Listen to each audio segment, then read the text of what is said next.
holding up some firearms that are in evidence. A couple of shotguns, 300 blackout, and they've seen they've seen witnesses hold up. Mr. Meadows held up yesterday this blue rain jacket, which you had identified having 38 particles or more on it. My question to you is it very possible that where you're sitting right now, there's gunshot primer residue? That is a possibility, yes, sir. Okay. Now, you did some,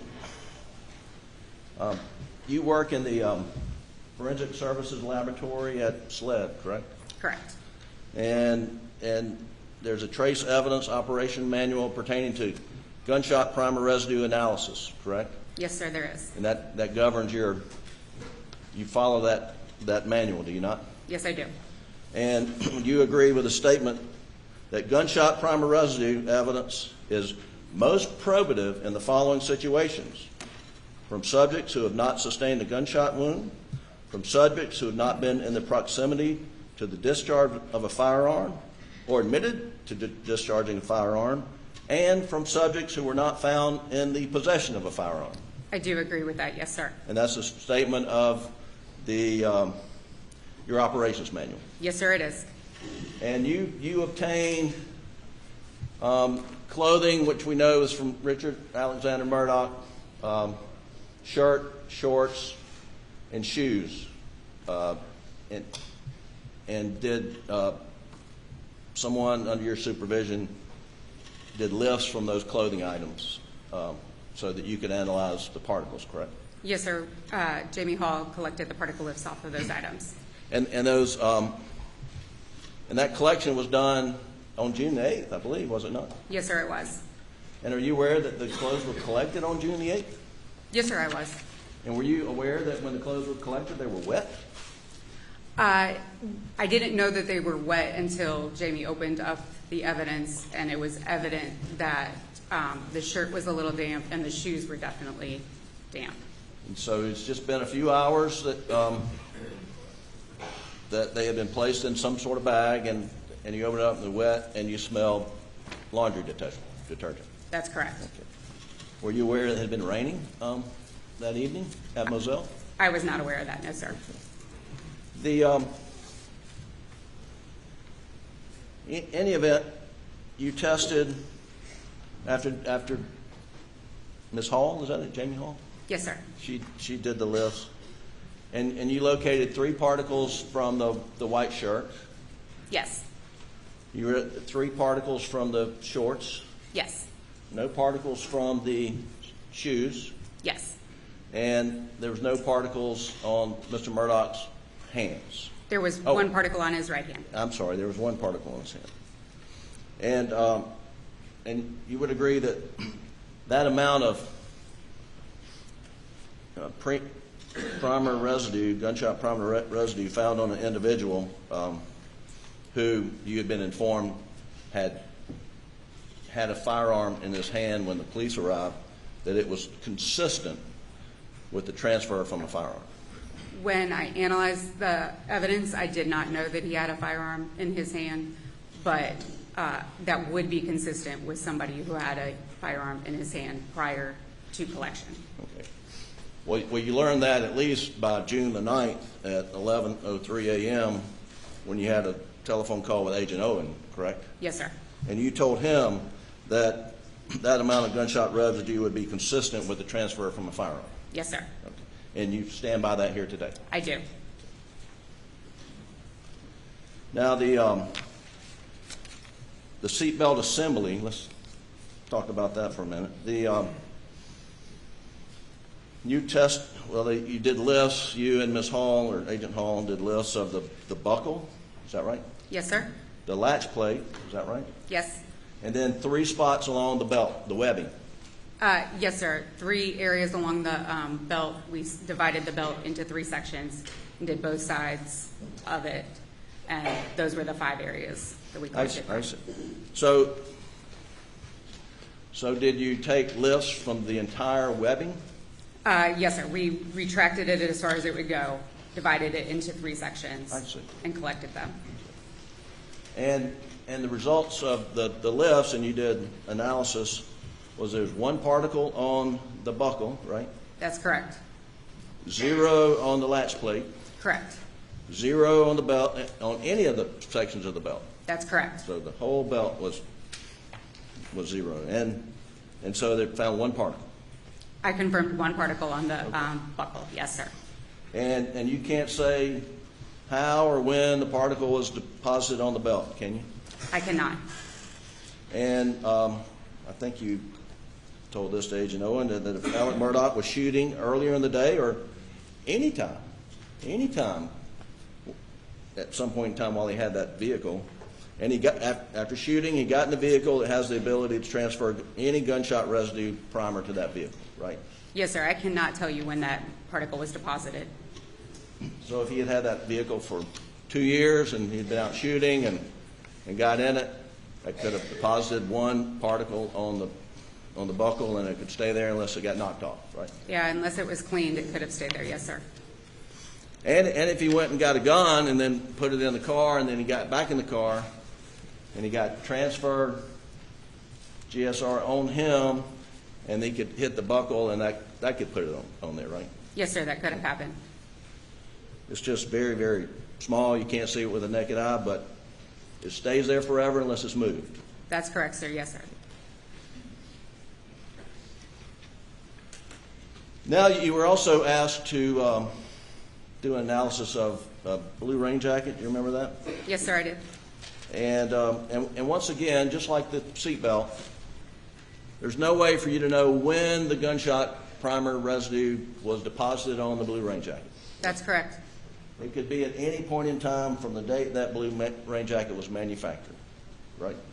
Well, probably not on the manufacturer date unless they were firing guns in the manufacturing plant, but any time after a consumer takes possession, probably.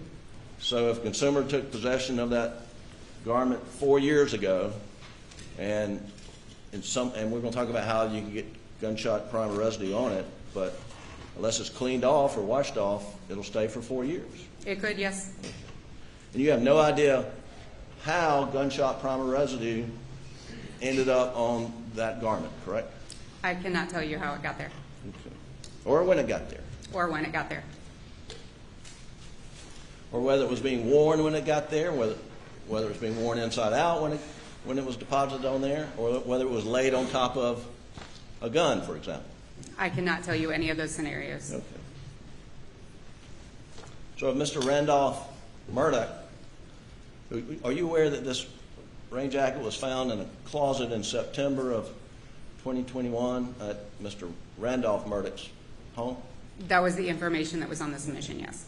And he died, I think, on June 10th, 2021. Were you aware of that?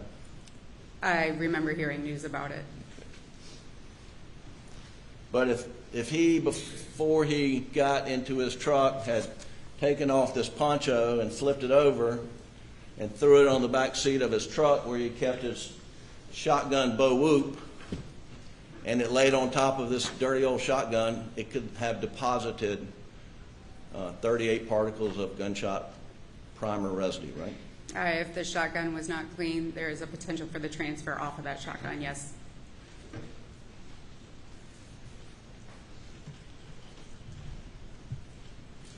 And if bow whoop hadn't been cleaned in years, there would be Not an objection. What's he saying? bow whoop, B-O-W-H-O-O-P, the name of Mr. Randolph Murdaugh's shotgun. If that shotgun hadn't been cleaned in years, it'd be more likely you would get gunshot residue deposited on anything that came on top of it, right? The transfer would be more likely, yes, sir. Now, you also testified that 38 particles of gunshot primer residue was a significant amount. You Yes, remember sir. saying that? Yes, sir.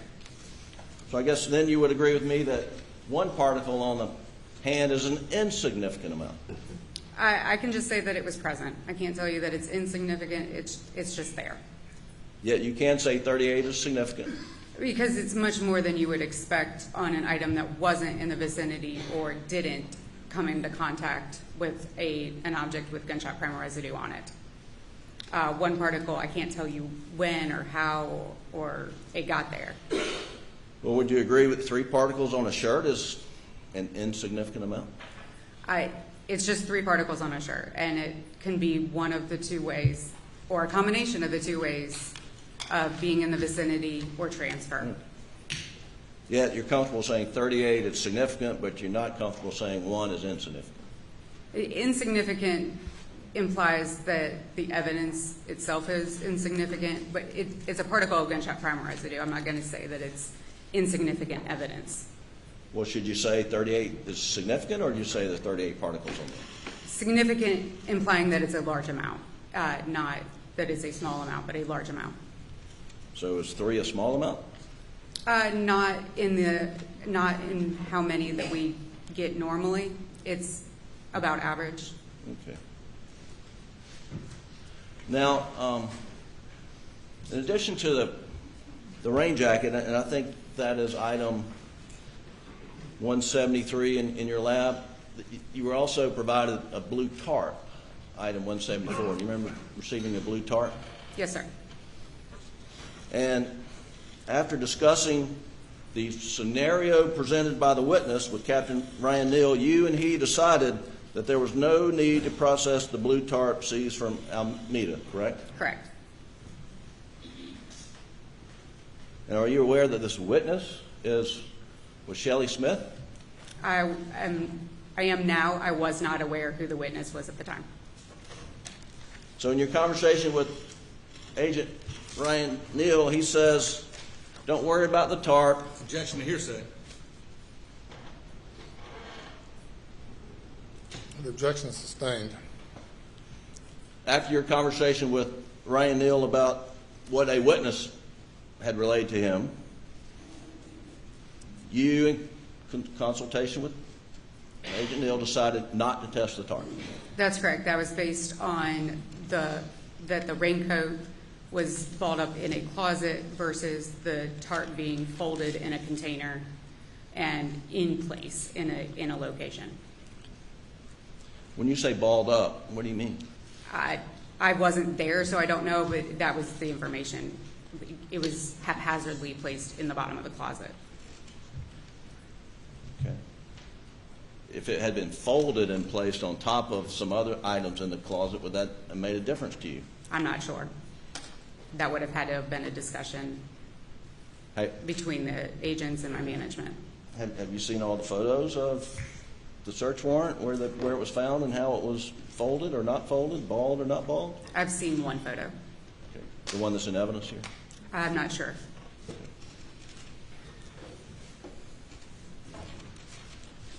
You were informed from Agent Neal that, or you concluded that the supposition was that the firearm was in contact with the rain jacket, correct?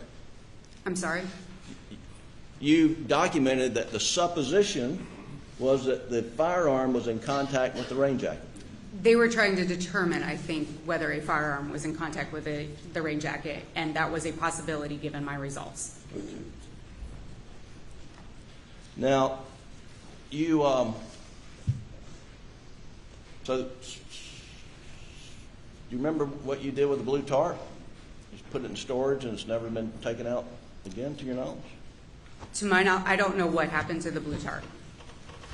Did you ever have any involvement with the blue tarp after it was presented to your evidence lab? No, I did not.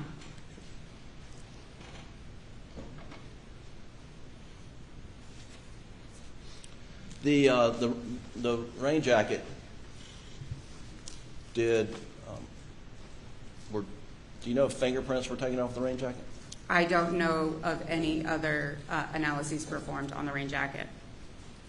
Would you have been able to tell if there had been lifts for fingerprints when it came to you? For gunshot primer residue evidence, the trace lab always gets it first because any other processes might remove the gunshot primer residue, so no other analyses would have taken place prior to ours.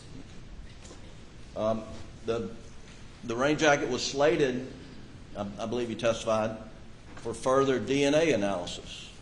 That was what was on the outside of the box, yes, sir.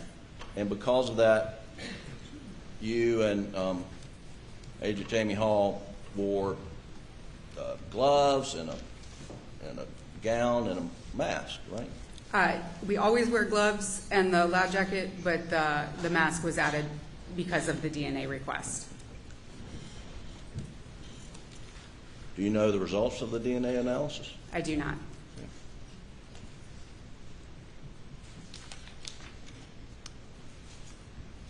You were shown photos that were introduced in the evidence and of the rain jacket, and I just want to publish two more that were introduced in evidence. 438. Doug, can you put 438 on the screen, please?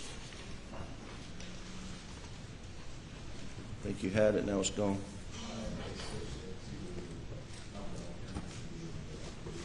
There we go. Agent Fletcher, can you see that? I can. What's that? This is a page out of my case file that I prepared for my technical reviewer and as part of my information to keep with me. It's a picture of the packaging, the paper bag that the rain jacket was included in, with the documentation on it, as well as the tag from the rain jacket labeling the brand of it, the size of it, and it also has our lab net information and the initials and date in which it was analyzed by the trace department. Okay, the bottom of this, I don't know if you can see it, but there's a date of 10/8/2021. Is that when you took the photo? No, sir, that's when I prepared the PowerPoint for inclusion in my case file. I see. Okay. So, Doug, if you'll go to the next exhibit, 439, please. And there you've labeled manufacturer's tags. You see that? Yes, sir. You tell the jury what size this rain jacket is. It's a large. Okay. And do you know this brand name? Kokatat? I had to look it up. I wasn't familiar with it prior to this case. Okay. Thank you. Thank you, Doug. Can you take that down, please?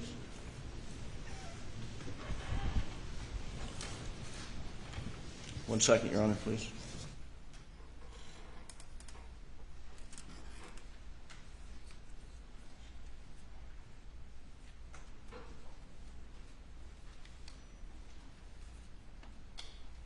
Nothing further, Your Honor. Direct.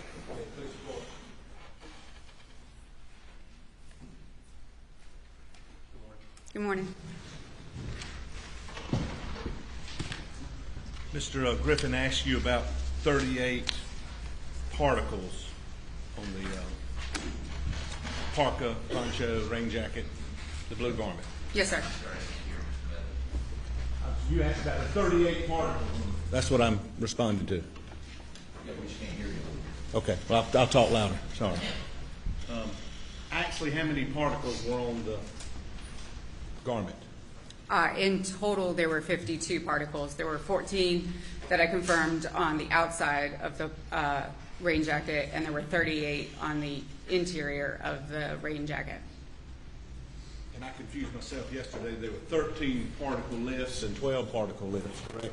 And then out of that, you found the 52 particle characteristics of gunshot primer residue, correct? That's correct. And 38 of those were on the inside? Yes, sir. That's what he asked you about. 14 were on the outside. Yes, sir. Okay. And when you wear that garment, do you typically wear it inside's inside? Is that what it means? I would think so. Yeah.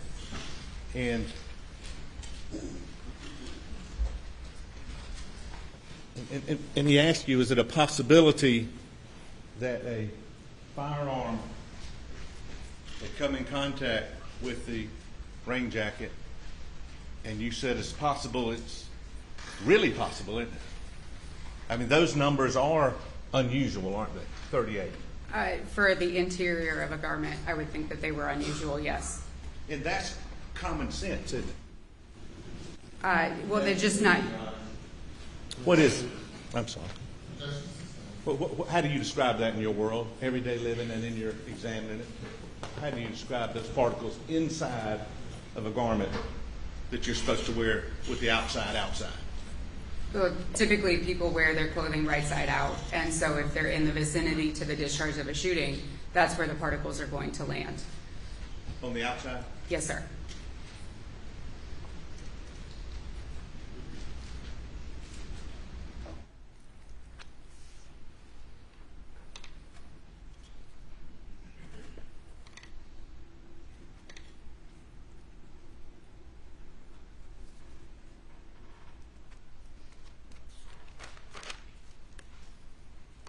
And Mr. Griffin asked you about, I think, a hypothetical if his father's gun had laid on it and it was in a truck, would the 38 particles inside of the rain jacket be consistent with a recently fired firearm being contained inside? It could be, yes. With a recently fired firearm being carried inside of that rain jacket? Just inside the rain jacket. I don't know that it matters if you're carrying it. Okay, right. You're very technical and precise. Okay. But if you were carrying it and you had a gun inside that rain jacket that had recently been fired, and you were taking it somewhere to hide it or transport it, would the 38 particles inside the rain jacket be consistent with transfer from a recently fired firearm? That is a possibility, yes, sir. And again, how did you describe those 38 particles in your world? They're unusual because they're on the interior of a garment. Go ahead. And it is a large number. Unusual because they're on the interior of a garment, and an unusual number. Well, a large number. Object. The last answer for the record was a large number? Yes, sir. Further examination. Very, very briefly, Agent Fletcher, what I gather, there's just a whole lot of possibilities of what could have happened, right? That's correct. And the only thing you can tell us is what you saw under a microscope. Yes, sir. You can't tell the jury how it got there, right? That's correct. Or when it got there. That's correct. And, okay, and I forgot to ask one further question. A rimfire gun, does it produce gunshot primer residue? Rimfire ammunition does produce gunshot primer residue. Some don't produce the traditional lead, barium, and antimony. Others do. It just depends on what type of ammunition is used. All right, thank you. Thank you.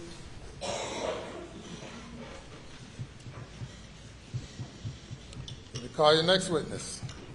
Your Honor, the state calls Annette Griswold.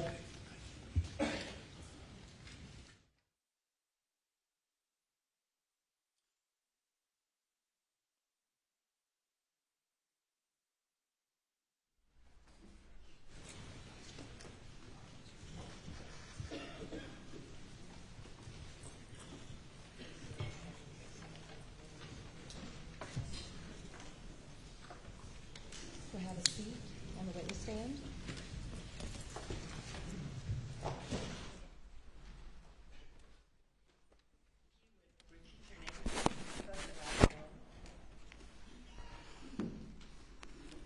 My name is Annette Griswold, Griswold. Ms. Griswold, how are you doing today? I'm doing okay, thank you. Good. If you would, just tell the jury a little bit about yourself, where you grew up, and what you do for a living, please. Okay. I grew up in Hampton, South Carolina, and lived there for the first 18 years of my life, graduated from Wade Hampton High School, went away for college at 18, ended up falling in love with the Charlotte, North Carolina area. Over the next 2 decades, I spent most of that time in Charlotte. That's where I got married. And with the exception of a few years coming back to Hampton and a few years in Columbia for my husband to get his degree, that time was spent in Charlotte until 2012.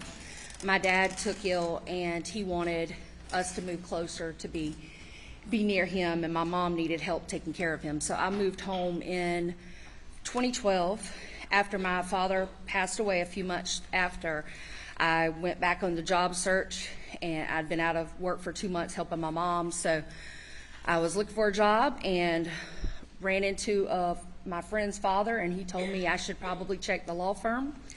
I found out that I had a school friend that worked there, so I reached out to her, sent her my resume, and she brought it to the right people. And 3 interviews later, I was working for the firm, and I worked as a paralegal and was hired to work for Alex Murdaugh, Which firm are we talking about?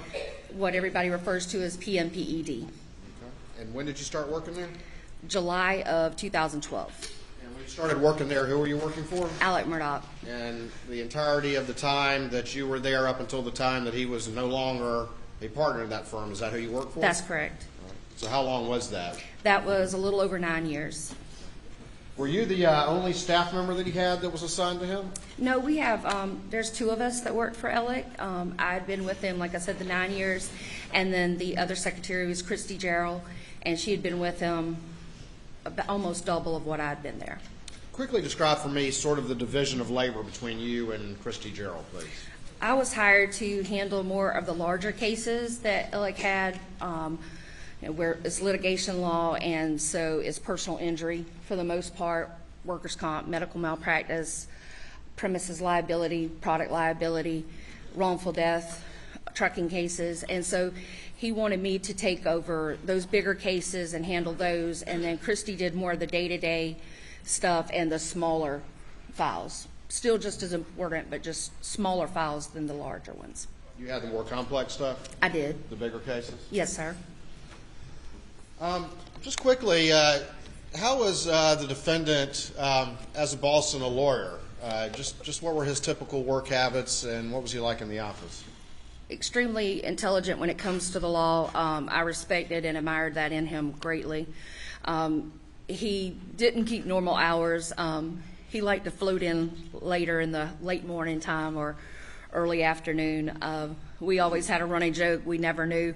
We knew that he might not be there all day, but he would always show up right before 5 o'clock when we were ready to leave. So just, kept unset hours. Pretty, I sometimes referred to Alex as a Tasmanian devil, because when he walked in, no matter what you were doing, you started spinning, because he was just coming through and, shouting everybody's name and ready to get work done when he was walking in the door. So it was kind of confusing.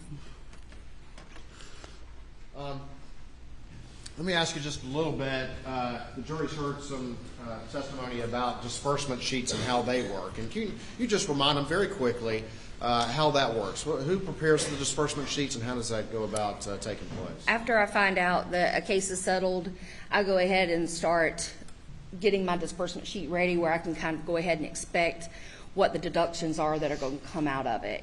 The attorney's fees, the expenses. Anytime you have Medicare or any health insurance, there's typically a lien on that money, and we are required by law to pay it back. So I go ahead and start looking into all that, draft the sheet, and get everything on it that I know, that I'm aware of, and then it goes to Alex, and he makes any changes he needs to, and then he would sign. Once he signs off on it, I send it across to our accounts payable department, and they cut the checks.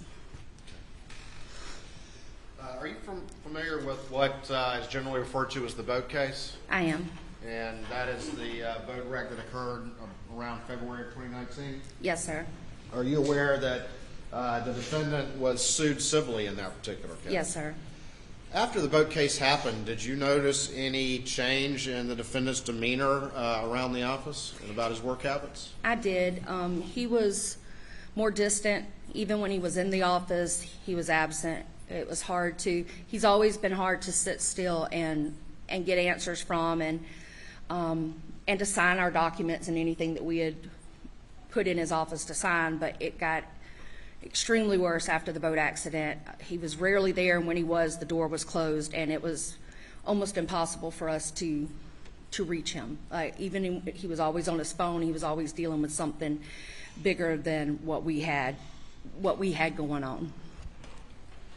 As time moved on into the early part of 2021, did that even get worse? It did. He would come in lots of times, and he was just not his normal self or what his normal self used to be. It was just very tense, and I don't know how to describe it. It's just, you could tell that it was the boat crash was weighing heavy on him, and it was consuming his life almost, it seemed like, and he was just harder to reach. And there was a couple instances where I referred to him as having his ass on his shoulders, because that's how I felt. It was disrespectful of me to feel that way and to say that out loud, but that's how I felt, because he just wasn't himself with us anymore. He came in and it was just like yelled our names and just didn't treat us the same way he did prior to the boat accident. Was the defendant very protective about anyone going into his office? He was. There was often times where he would come in on a Monday and say, "Who's been in my office?" And we'd be like, "I don't know, probably the cleaning ladies. We have no idea." He was, it was very cluttered, very unorganized, but he said he knew where his stuff was, that it was organized in his way. Jury's heard a lot of testimony about this, and just in the interest of time, I'm going to ask it this way. Over the years, in various cases, did the defendant ask you to put disbursements to forge on various disbursement sheets so that settlement checks would be prepared from the trust account made out that way? Yes, sir, he did. I can't remember when it started, but he told me, to put it on Forge. And me knowing Forge Consulting was a legitimate company, I would, on the disbursement sheet, I would put Forge Consulting. And he would say, "No, it's not Forge Consulting. If I wanted to be Forge Consulting, I would have told you Forge Consulting. I want it to be Forge." And I was like, "Well, I don't understand. Isn't the name of the company Forge Consulting?" And he told me that, he described it to me. He said, "Think of it like Forge Consulting is the large company, and Forge is a kind of under that umbrella of it." So he said Forge Consulting is the big name, and then you have all different things they do, including Forge, which is more like a savings account than a trust. So he would actually get you to change it from Forge Consulting to just Forge? Correct. Even when across the street at the accounts payable department, they would write the check out to Forge Consulting, lots of times I would have to reach out to them and say, "Hey, you wrote this to Forge Consulting. He says it needs to be Forge." And so lots of times they would have to change that. Those checks that he would have on disbursement sheets to get cut, made out to Forge, would he often talk to you about picking those up personally? Yes, I would ask him if I could go ahead and mail it to Michael Gunn at Forge Consulting, because he was our contact. And he would say, "No, you know what? I'm seeing Gunn this weekend. He's coming out to the farm, or we're going to meet halfway tonight and have dinner." He always said that he was going to hand deliver it. So I even got to where I would make file notes in my files, "Alec took check to hand deliver," because I was so worried that he was going to lose these checks. Because he was, a little aloof sometimes, and, would leave keys in his vehicle, would misplace a few things. And so I was so worried that these checks were going to get lost, and then we would have to do a stop payment and reissue the check. So I started making notes where I would remember that I didn't mail it, that it was actually hand delivered. Well, hand delivered, at least from who was telling you it was going to be That's hand correct. delivered. Yes. Who was saying that? Alec was. All right, when you're talking about the defendant or Alex Murdaugh, do you see him here in the courtroom today? I do. Can you point him out to the jury, please? Yes, he's over in it looks like a navy blue jacket. Your Honor, can the record reflect these sheets identify the defendant? You mentioned he would say that, I'm going to see Gunn, I'm meeting him halfway, we're going hunting, things like that. Tell the jury again, who's Michael Gunn? Michael Gunn he's our contact. He's the person we talk to when it comes to trust annuities with Forge Consulting. And that's the real Forge, correct? That's correct. Not the fake Forge? Not the fake Forge.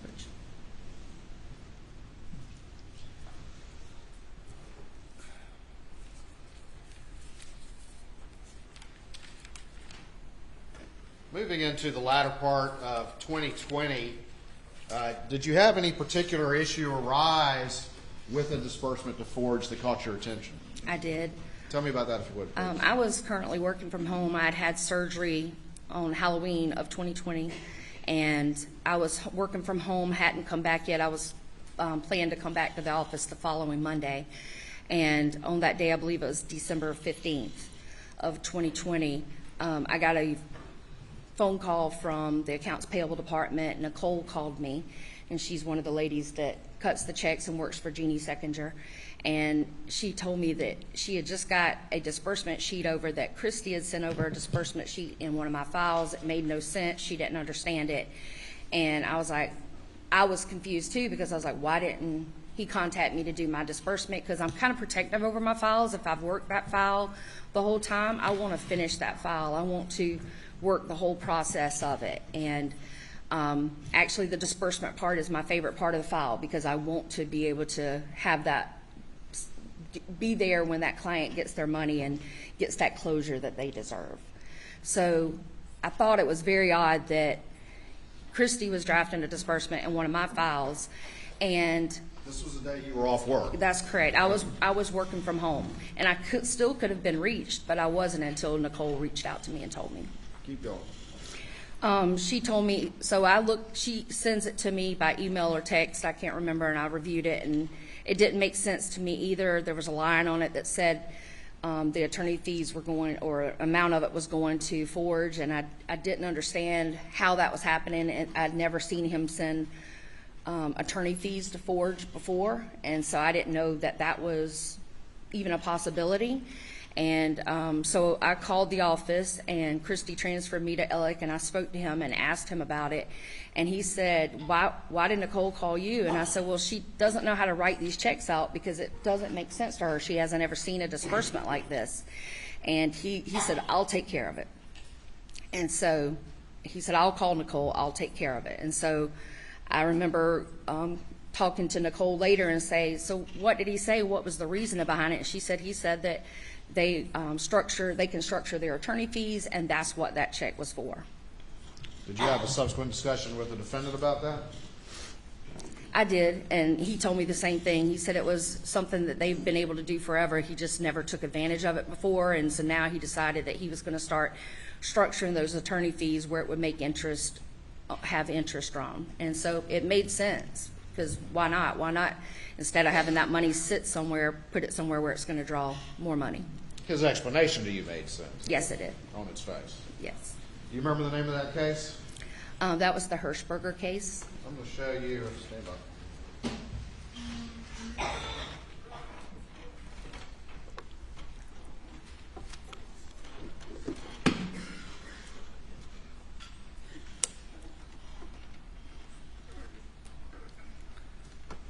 We'll show you what's already been admitted to evidence, the State's 429, and see if you recognize this document. Yes, I do. This is the disbursement that was in December of 2020 that I was talking about. Okay. All right. Thank you. Put it up on the screen.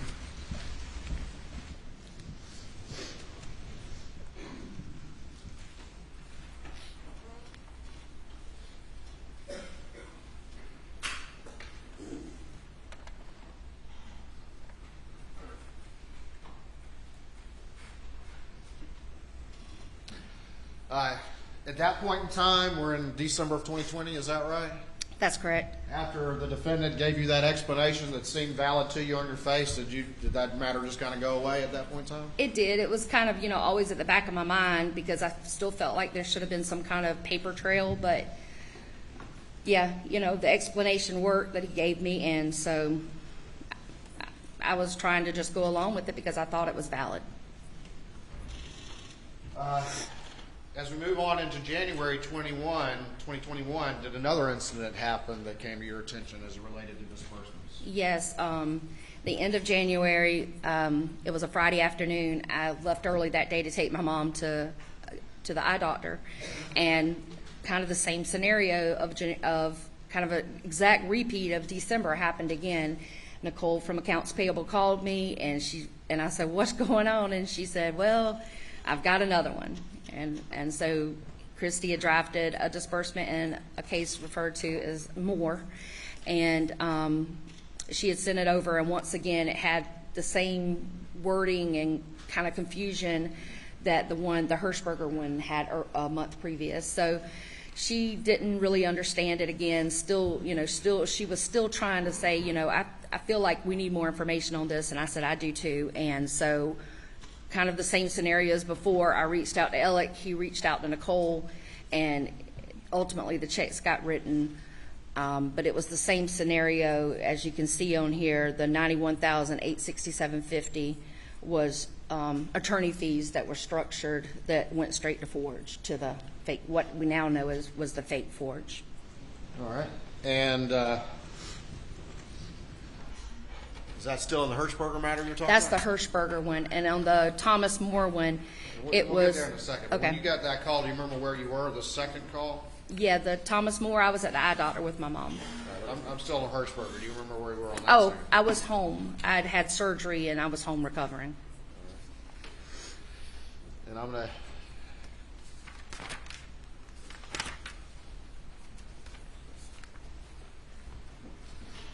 show you this, and we're still in the same exhibit, that being 429. Do you recognize that at all?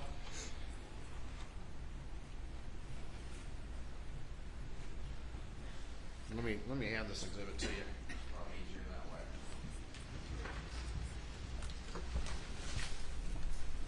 Just take a flip through it, if you would, please. Absolutely.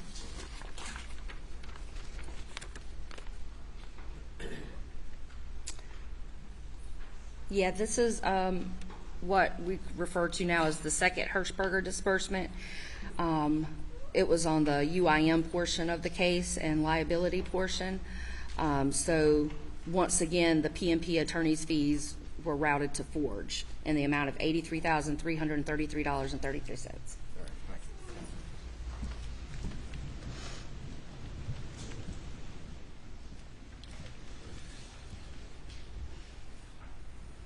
All right, you had started to talk about Thomas More. Is that another incident that came to your attention as we're moving into early 2021? Yes, sir. That one, like I said, was at the end of January. Once again, I was out of the office. I was at an eye doctor with my appointment with my mom. Got the call from Nicole. She said it's the same scenario. But this time it was all the funds that was in client's trust, which was $125,000, I believe, and all those funds were being routed. That was attorney fees and client money that was being routed to the fake Forge. And this was another one of your cases, is that right? It was. So another situation where I'm out of the office. It's almost 5 o'clock in the afternoon on a Friday. Christy drafts the disbursement.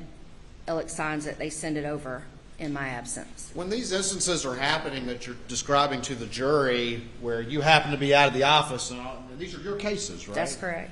And all of a sudden you're getting communications that the defendant is having Christy draft some disbursements. In any of these cases, was there anything going on that something happened and had to be done that very day that you just happened to be out of the office? I didn't think so because, in particular, the Thomas More case, we were working on the third party portion of the case, but there was also a workers' comp portion that another attorney was working on. And when you're working on a workers' comp case, if you settle the third party first, you can't disperse it until the workers' comp portion is taken care of, because workers' comp always has a huge lien that you have to negotiate for the client. So the money was supposed to sit there. It was my understanding it would probably be sitting there another year until the workers' comp portion of the case was settled. So those funds didn't need to go anywhere. So it was very odd that all of a sudden they're all sent to Forge because they were supposed to remain in the account, was my understanding.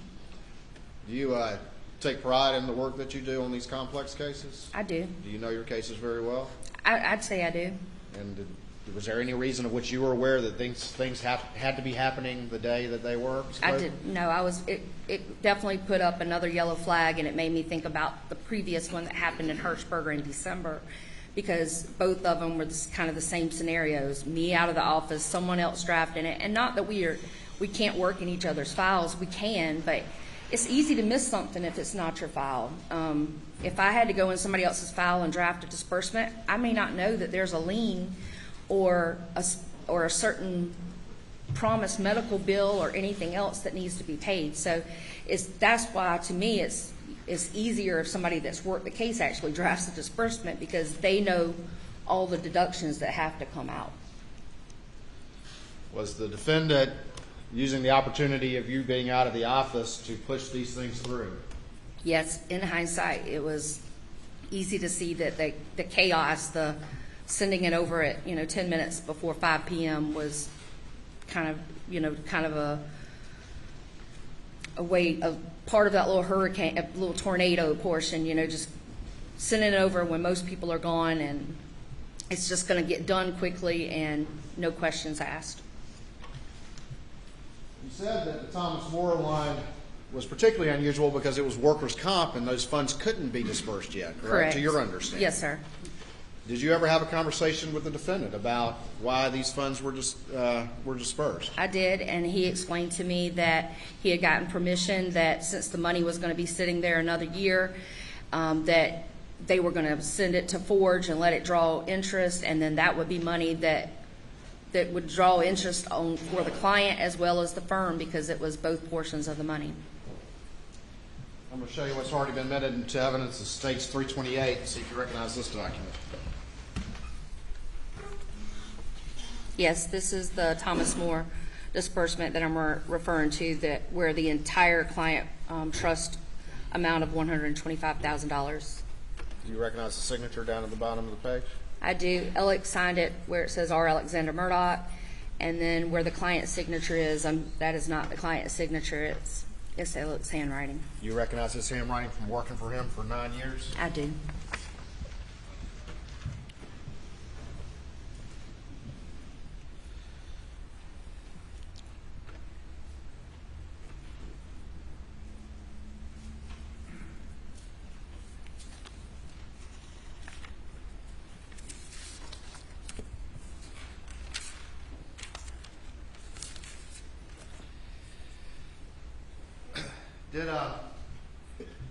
Did the defendant have a case going on around this time involving Mack trucks? He did.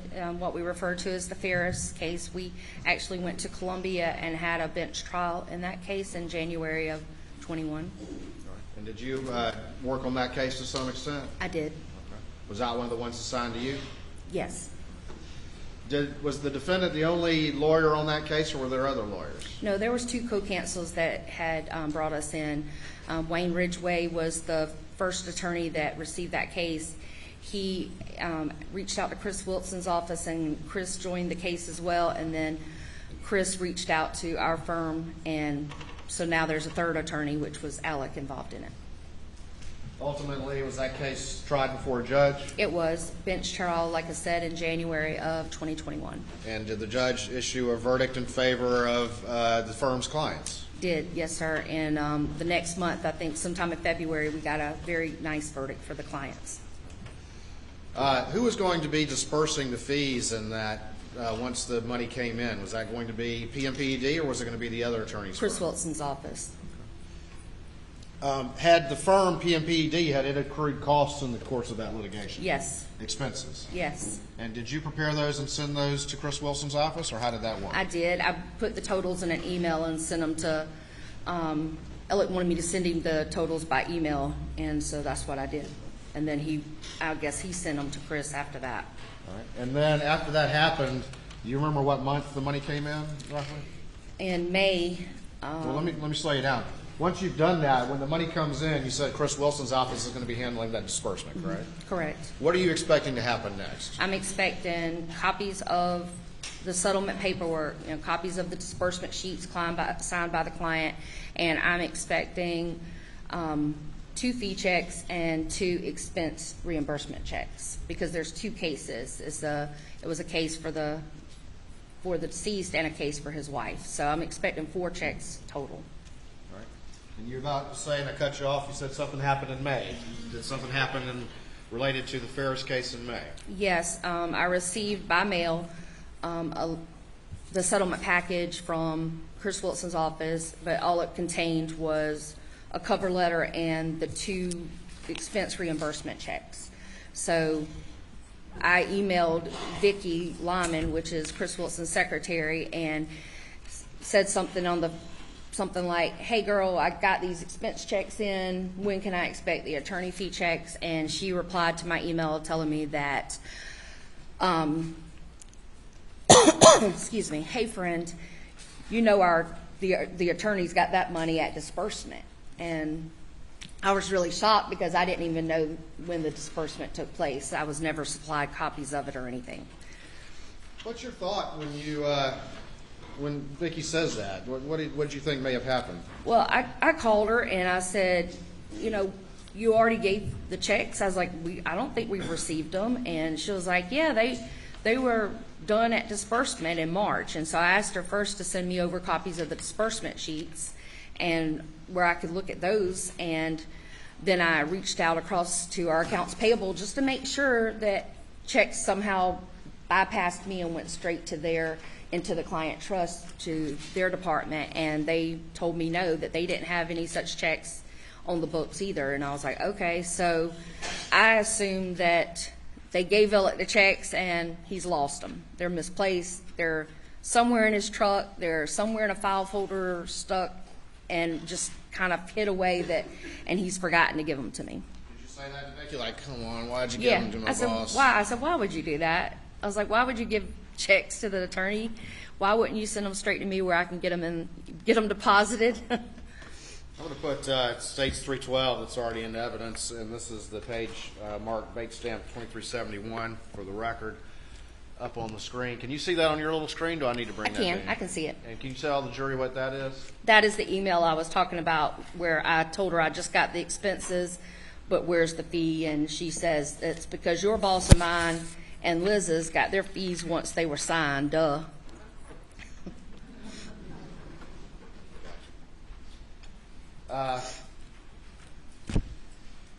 Did you have a conversation with Alex at this point, or what did you do next? I did. So you called the finance in your own firm and said, hey, did we get this check? And they Correct. said no. They said no. And so I verified that. And then I asked Vicki, I said, are you positive? And she said yes. And I was like, okay, I'll go see if he remembers where they're at. So he happened to be in the office by that time. His door was closed. I went in. He was on the phone. And I kind of kept checking and going back. Eventually, I got to speak to him, and he was still kind of on the phone, but he was like, no, I didn't get those checks. And I was like, are you sure? And he said, yeah. And I was kind of back and forth. And I'm like, he said he didn't get them. Are you sure? And this kind of went back and forth for a few minutes and over the course of the rest of the day. And I said, hey, he just told me that Chris was still holding those funds in trust. I was like, I don't understand, you say that they've been cut. I was like, can you send me copies of stuff? Because I don't see anything. And he's telling me their funds are in trust. And she was like, Annette, I know for a fact that the checks are cut. There is no money in trust. And the reason I know that is because when the checks were written to Alex, I knew it was a bit odd because they were written to Richard. They were written out to him personally instead of the firm. And I said, they were written out to him personally instead of the firm. Correct. Why did that stick out in her mind? Why did that stick out in your mind? Because common sense tells me that the attorney fees belong to the firm, where the firm, I don't know, I didn't understand the complete breakdown until Jeannie went over it in her testimony, but I knew by common sense that the funds belong to the firm, and then once they do whatever percentages and everything they need to do, then the attorney gets his portion later. So I knew it wasn't right, that it shouldn't have never gone to an individual attorney. It should go to the firm as a whole. When you asked the defendant, said, hey, Vicki says you already got those, and he tells you what? He told me that Chris was holding that money in trust, that it had not been dispersed yet. Did he tell you Vicki's wrong? Yeah, he told me Vicki's wrong. I don't care what she's telling you, she's wrong. What was his demeanor when you were inquiring, Just kind of like, just shooing me out of his office, like, I don't have time for this. After Vicki tells you that it was odd because the checks had been made out to the defendant personally instead of the law firm, what did you do next? I asked her, I said, are you sure? And she said yes. And she said, yeah, it was written out to him. Well, first I was like, I'm sorry, what did you say? And I made her repeat it to make sure I heard correctly. And she was like, and then kind of while she was saying it out loud, I think it kind of registered to her, oh, wait, that probably wasn't the right thing to do. Because she kind of hushed after that and didn't want to talk and kind of wanted to get off the phone with me. And so I still kind of tried to question Alex over the next couple days and tried to get a reasonable explanation of what was going on, because in my mind, I'm still hoping he just lost the checks and this was all just a misunderstanding. But at the back of my mind, there's this huge red flag telling me this is not right. What is going on? Did you eventually take this issue to anyone else since you couldn't get an answer about it? Yes, I eventually, I don't know the exact date, but I eventually emailed Jeannie Seckinger and asked her if she was in the office because I really needed to speak to her. And she said she would be back later that day. And so I went into her office and I had everything printed out and kind of showed her and told her my concerns. And she was instantly on, on high alert as well because, it didn't look good. We were still both hoping that it was a misunderstanding, just this one-off, something silly that happened, but we both had that nagging feeling of, this is not good. Something is definitely wrong. Did Jeannie instruct you to do anything? She did not. She said that she would talk to him about it, and she kept the paperwork that I gave her. Were you ever asked to send another email to Vicki asking for particular documents?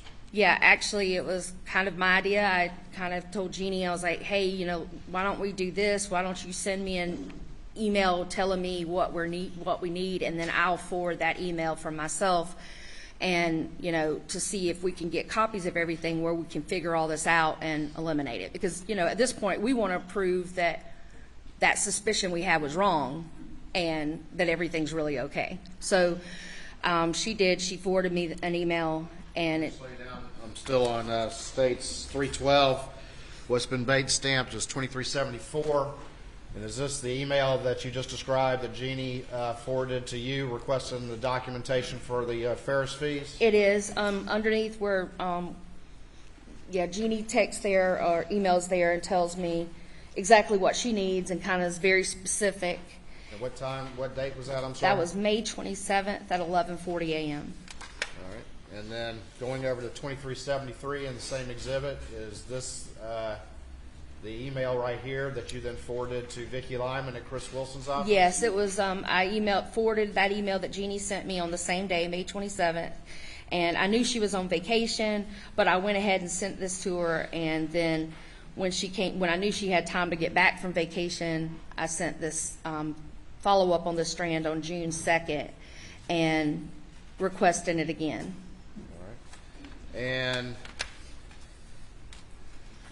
did you get a response email from Vicki Lyman in Chris Wilson's office? Yeah, she said she didn't, this doesn't involve her, and she said she would forward it to Chris. And we were basically just asking for copies of everything where we could clear this matter up and, like I said, we wanted our suspicion to be wrong.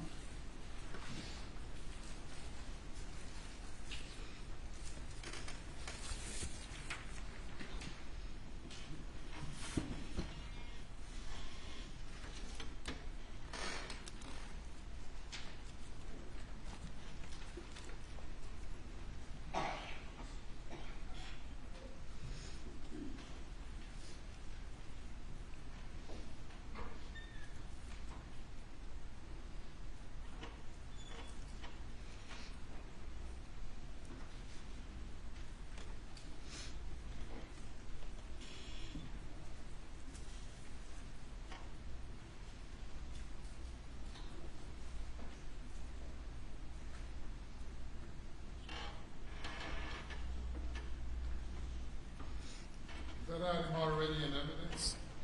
I'm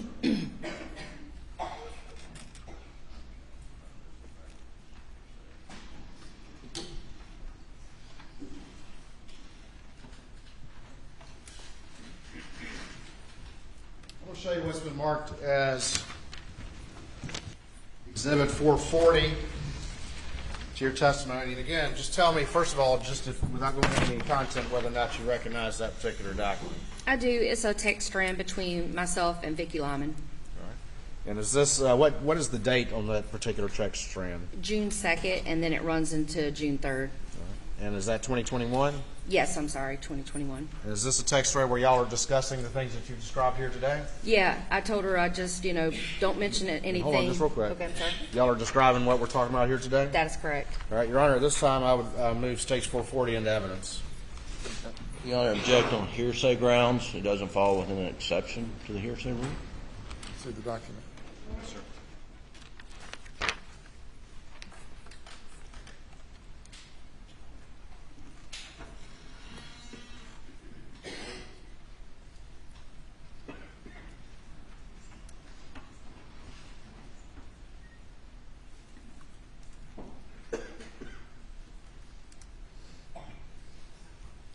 Sustain the objection.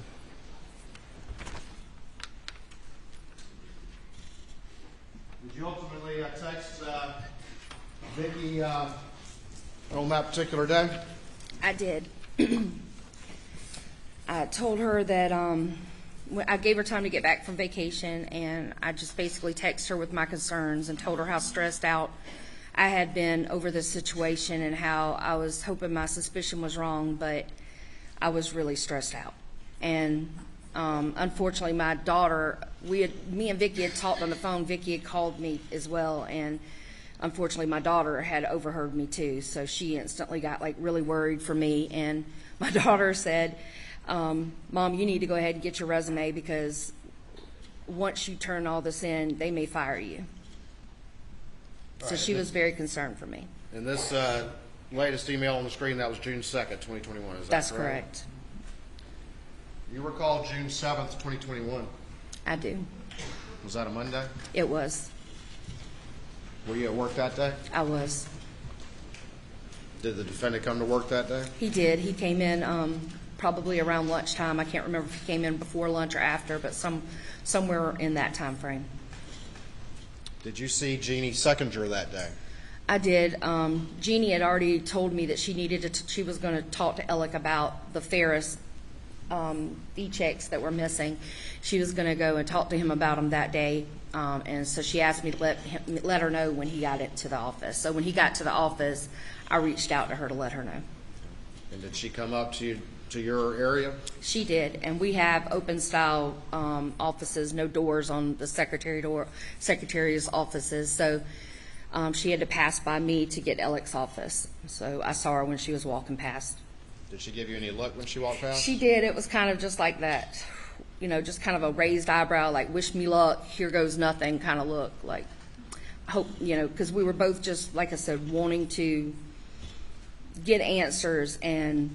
Get answers about what? About those missing checks and figure out what was going on. Where did she go after she gave you that look? I heard Alec's doors closed, so I assumed in his office to talk to him. This is what day? This is June 7th, 2021. Did she come out after? She did, and she didn't stop. She just hurried by my desk, and she went on about her business. Did you have any conversation yourself about the Ferris fees with the defendant that day? Don't recall having any discussion with him on that day. At that point, I'd turned, Jeannie had everything, and it was kind of in her hands. What time do you think you left work that day? I left at 5:15 that day. Is that your normal time? It's not. I typically work later. Alec always tend to work nights, and me and Christy tend to kind of adapt to his schedule a little bit and work a little later than 5 o'clock. Most of the time, we were there till 5:30, 6 o'clock. When you left the office on June 7th, 2021 at 5:15, was the defendant still there? He was. Did you go home? Eventually went home? Yes. Just a normal night? Yeah, I went straight home that night. Did that change at some point? Yes, it definitely. My phone was on silence, and I slept through a bunch of text messages and calls. I woke up in the middle of the night, and my phone was just full, and I was like, what is going on? And so I'm looking through the text messages. They don't make a lot of sense. I see I have a voicemail message from Randy Murdaugh. And so I checked the voicemail, and I could tell he was upset and crying, and he said, Annette, please call me when you can. It doesn't matter what time. And so I don't remember what time it was, but it was sometime in the middle of the night, and I called him. And he told me, well, when he answered the phone, he was upset, obviously, and I said, Randy, what's wrong? And he said, it's bad, and it's real bad. And I said, oh no, Mr. Randolph passed, and he said, no, it's not Dad, it's Maggie and Paul. And I said, what? And he said, they've been shot and murdered. And I said, what? And it was very overwhelming. We both cried on the phone with each other, and you know, obviously the first thing I did was say, oh my God, how is Alec? You know, how is he? Is he okay? Where's Buster? Is Buster okay? I was very concerned. You know, I had a million thoughts running in my head. I was like, are you guys safe? You know, is this something aimed at the entire family? You know, and I was very, very worried about Alec and Buster and Randy and his family and the entire Murdaugh family. So it was very overwhelming. Over the 9 years of working closely for the defendant, did you also get to know his family, Maggie and Paul and Buster? I did.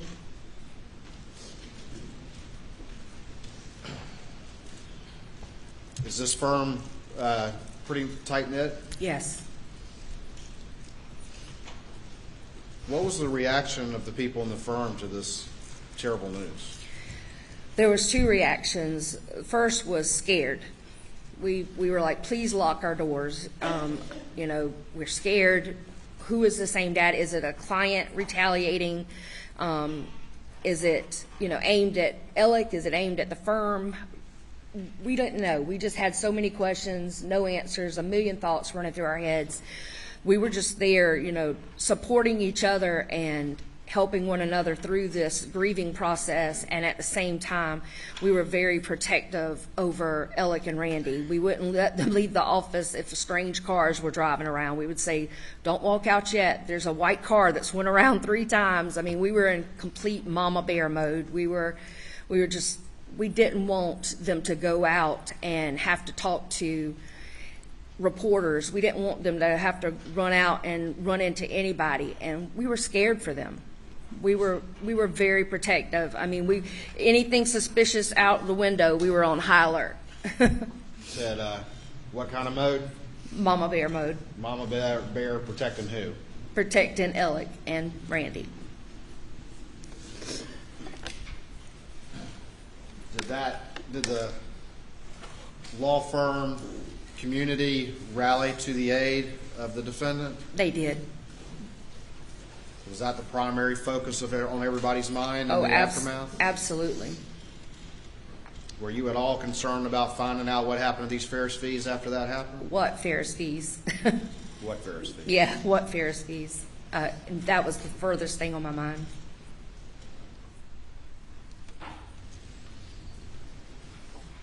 In fact, was that the last time you really thought about it in any aspect until September of 2021? It is, yes, sir.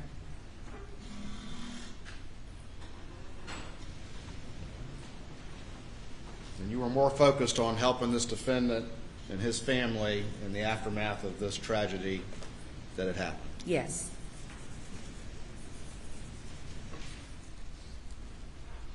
And everybody was so supportive. I mean, some of the associate attorneys stepped up, and they came up to me and Christy and said, hey, you know, if you need anything over the next few weeks, you need us to review a file for you, get something else, sign it, and get it out the door, we're here for you guys 100%. So it wasn't, you know, we were supportive, and then we had other folks in the office that were coming up to us, supporting us as well, because they knew we were at a standstill. What do we do? You know, because we knew obviously he was not going to be the same and not be himself for quite a while.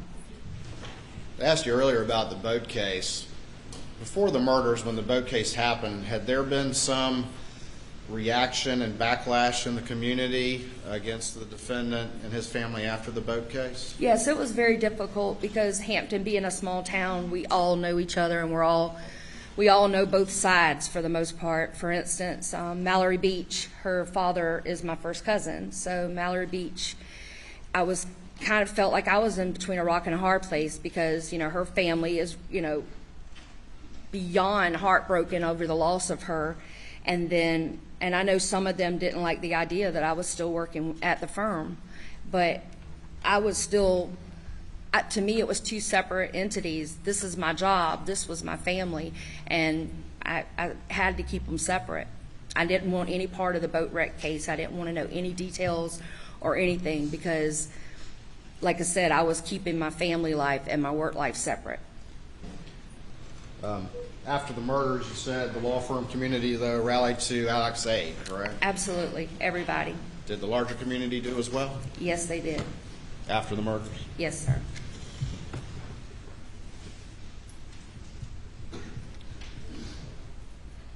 You mentioned that after those murders happened, what Ferris fees? They were the farthest thing from your mind, correct? Yes, sir. When did they come back to your attention? September 2nd, it was a Thursday in the afternoon, and I was looking for a file in the file cabinet, and I was unable to locate it. And lots of times if, Alex talking to a client on the phone, he'll yell for a file, and we'll take it to him. So I was like, oh, it's probably in his office. So I went to his office to look for the file, and when I found it, I picked it up, and when I did, a check kind of floated like a feather to the ground. And when I bent over to pick it up, I saw the check and what it said and had on it, and I instantly became very upset because it happened to be one of the checks from the Ferris case that didn't exist. And what did you see on the check that let you know that stuck out in your mind? It was from Chris Wilson's office. It was written to Richard Alexander Murdaugh, and at the bottom it said Ferris fees. And it was dated March. And so what did you realize at that point? I said, he's been lying this whole time. He had these funds. He lied to me. That feeling in the back of my mind was correct. Unfortunately, he did take these funds because when I flipped the check over, I also saw that he had deposited by mobile deposit, and I can't remember if he signed the back of the check or if it just said mobile deposit only. Let me show you stage 313, see if you recognize that. It's already in evidence. Yes, sir. That's the check that I found on September 2nd. Right. And if you flick up one side, and the other side. Yeah, it's got his signature, Bank of America deposit only. You recognize that writing as the defendant's? Yes, it is.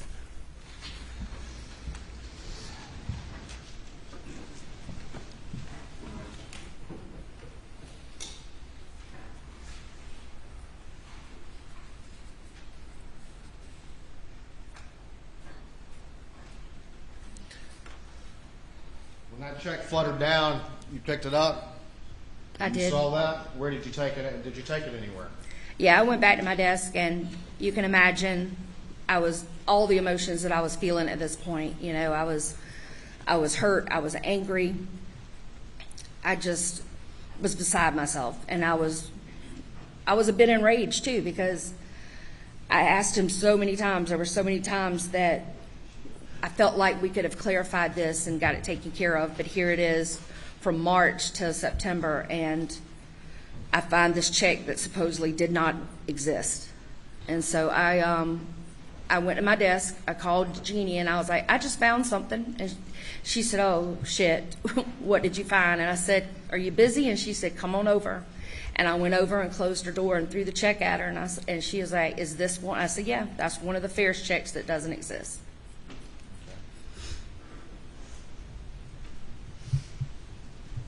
Was Jeannie doing anything else or start doing anything else when you came down with that check? I didn't know it until I took her the check, but when I took her the check, she was like, yeah, I just ran a report yesterday, and she said, one of the attorneys is gonna call Michael Gunn later today, and I said, well, what do you mean? And that's when she told me that she thinks there's some more stuff too. Back to my suspicion with Hirschberger and Thomas Moore, she pulled a report and she found out that we may have other issues of stolen funds. But I was not aware of any of that. I didn't know that she was looking into it again. I didn't know any of that until I took her the check and she said she had just started doing stuff within the last few days. Within a few days of this happening, what happened to the defendant's employment at the law firm? He was fired the next day. And did the law firm engage in a review process to determine the extent of any alleged Yes, we've had months, months upon months of going through all of the files and finding, just following the numbers and making notes on everything, and lots of hours, lots of manpower involved in this process of putting everything together, and just in awe of how much was happening, and we had no idea about it. And without going through all the exhibits that we're going through with Jeannie Seckinger, but she was the one, or one of the central ones in doing that review, is that correct? Of course, yes. And without going through each one, is a lot of those disbursements for the fake forge account, those were disbursements that the defendant told you to put on there? That's correct. Are those a lot of those disbursements one where he corrected you and said, no, don't put Forge Consulting, put Forge? Yes, they were. A lot of those checks, ones where he said, oh, I'm going to see Michael Gunn later, I'll take the check myself. Yeah, they were all for him.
I'll show you what's been marked as Exhibit 441. Again, without going into the contents, tell me if you recognize that document. Yes, this text message that Alex sent to me and Christy on September 26th, when he was in 2021, when he was in rehab, is my understanding.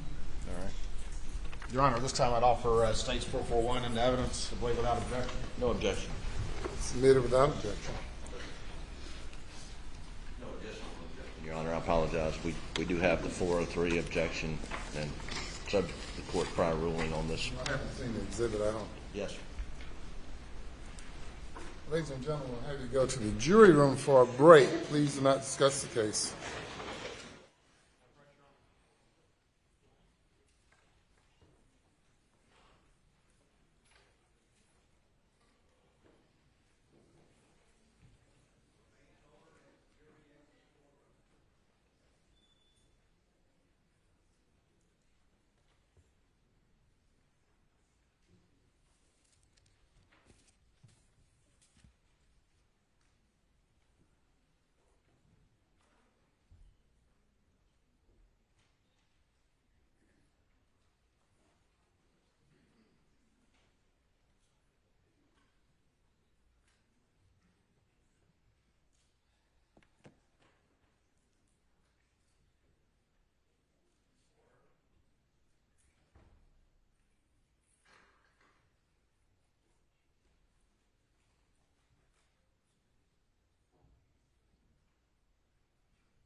Yes, sir, Mr. Griffin. Just preserving our prior objections on 404B evidence under 404B and 403. And this, it's nothing new. I just forgot to state no additional objections than what we've already had in this line of testimony, which is this is the same line of testimony of financial misconduct. That's all. Mr. Waters. And I just clarified, I think, with defense counsel that he was not adding a specific 403 objection to that. It's just the prior objection. However, this is a text from the defendant to this witness in this particular instance. Certainly, it can be read, and there's no hearsay issue because obviously it's a statement of a party opponent, and it certainly also is relevant because it can certainly be read in the nature of an admission to the various things that are at issue in these particular proceedings. And for that reason, there's certainly the probative value of an admission is certainly, I would argue, is the probative value of that is not substantially outweighed by the danger of any unfair prejudice. It introduces another issue, the issue of drug use, and I think the witness testified that he was in rehab. Is that what you said? That he was in rehab and sent an email, and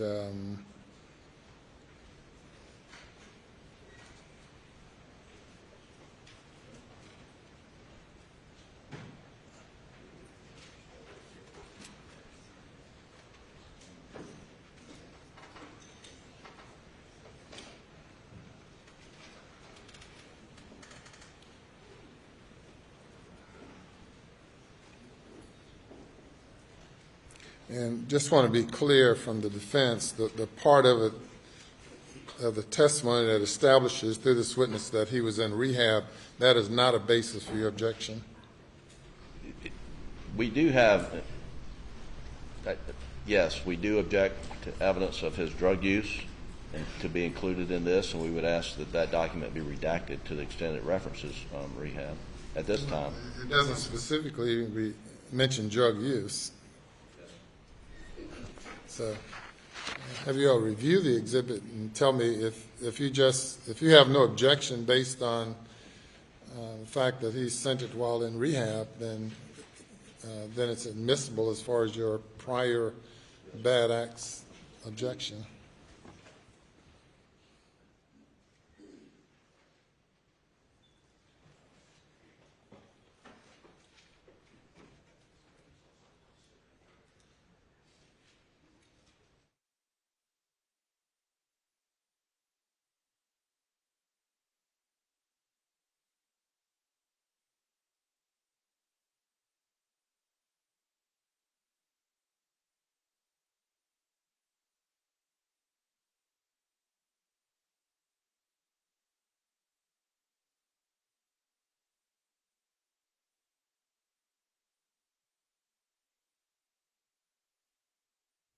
We don't have any additional objections, Your Honor. We would, because this does raise an additional character issue asked of the court.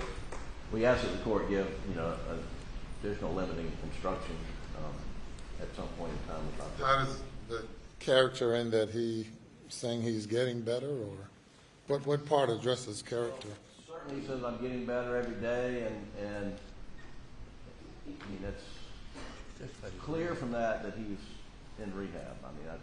That's all. All right, Mr. Waters. Your Honor, he doesn't expressly say that. I would point out that the issue of pills has already come up a few times in this trial. I'm not trying to go there, but it is, when we talk about 404 and res geste, it is kind of part and parcel of a lot of things. Even the defense has examined, I believe, Ms. Seckinger on the issue of pills. And on top of that, we had Chris Wilson, who testified in camera, who will also testify here today. One of the things he says when he had that confrontation with the defendant on the the afternoon, I believe, of September 4th, that the defendant said, yeah, I've been stealing money and I've been hooked on pills for a while. So this is a bridge I think we have to cross at some point.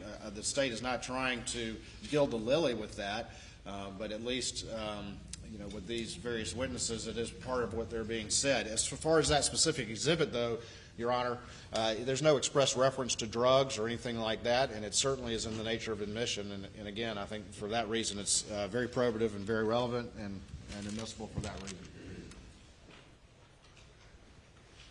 Well, my concern, obviously, is that we do not, or that I do not allow testimony involving these admissions to bleed so far into the character 403 that it has the effect of undoing the 404 analysis. A lot of testimony has come in unobjected to that touches upon the defendant's character. That's why I want to be clear on what the objection is. Your from the state's perspective, we are trying to, walk that line. I mean, there's a lot of the financial stuff we're not even seeking to admit. I think that, we've limited it to things that had that connection that we discussed in camera. So, I'm not trying to gild the lily. I'm not sure what that means. That's a phrase I learned from Chief Justice Toll over the years. I guess that means, piling on, I guess, is a way to do that. And again, I don't have, we recognize the situation we're in and trying obviously not to get out over our skis from what the admissibility of that the court has already ruled on. All right. I'll ponder it while we take our break, and we'll be in recess for about 15 minutes. Ma'am, you may step down. Do not discuss your testimony.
All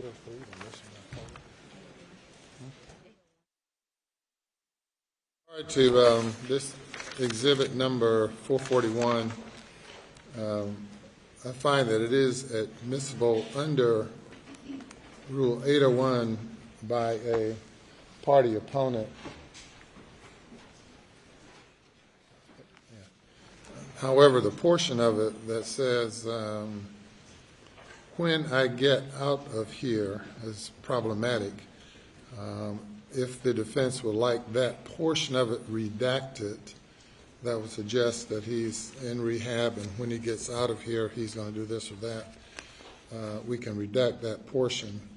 If the defense does not wish to have that portion redacted, the exhibit will come in its entirety. Your Honor, here's where we find ourselves on the defense side.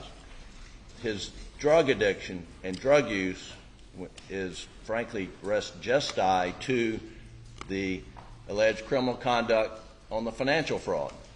And it's hard for us on the defense side, and it didn't really get flushed out in our in-camera hearing because they didn't put evidence up of this, but it's something that we all knew. But it is part and parcel of the financial crimes, and it explains why he did what he did. And it does, in a way, pile on and make it even more prejudicial. And so when considering that, Your Honor, what we would ask is we want to renew our motion, object to all the financial crimes. Now that we know drug use is coming in the midst of it, because it is res gestae, it does tell the entire story, and we would ask the court to strike all the financial testimony the court's heard thus far, and let's proceed with a murder trial. That motion is denied. Thank you. But the portion, the court admits this document and will redact that portion if requested by the defense. Do you want to redact the portion that suggests that he was in rehab? You says it's part of the res gestae. It may even be part of your defense. I don't know. The state is offering evidence, and we're not asking it to be redacted. We would request that whenever we get in these 404B witness testimony that the court provide a limiting instruction. Thank you. well, I'm not going to give a limiting instruction prior to every witness's testimony or in the middle of every witness's testimony. The court has given the limiting instruction twice and will do so at the end of the case as well. And there may be other instances, but not at every juncture where evidence is being offered. Yes, sir. All right, so this exhibit is admitted.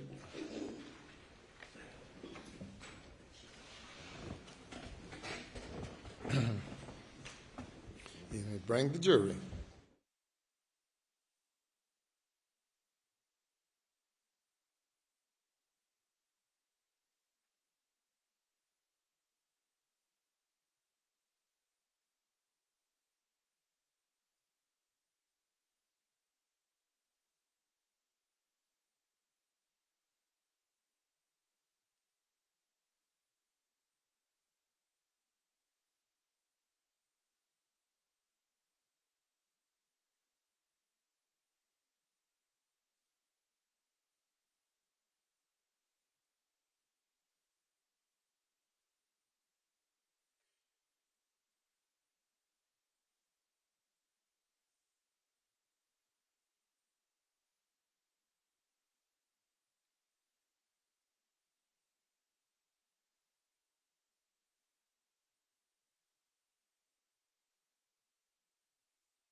Thank you.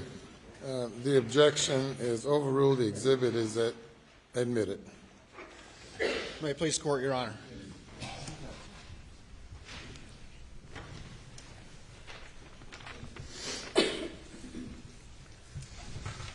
Just very quickly, when we left off States 441, now admitted into evidence, this was a text you received from the defendant, is that right? That's correct. And the date on that is September 26th? September 26th, yes. Is that 2021? It is.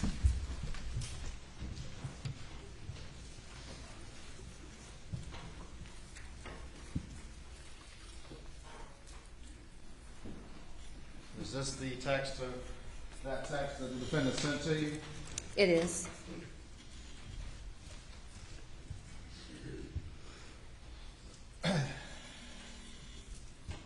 I only have a couple more questions for you. Before I get to the end, one question I wanted to ask you was, what was the defendant's cell phone usage like? He was always on his phone, always on his cell phone, always on his office phone. He would quit one conversation and grab another. Sometimes he would have both phones to his ear. Would it be unusual for the defendant to go anywhere without a cell phone with him? Absolutely.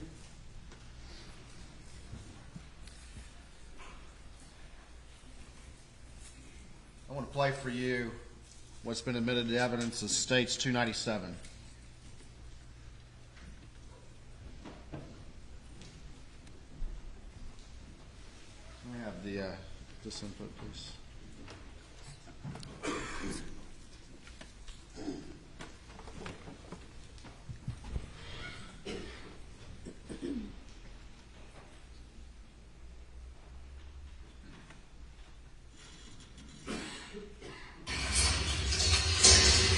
Get it.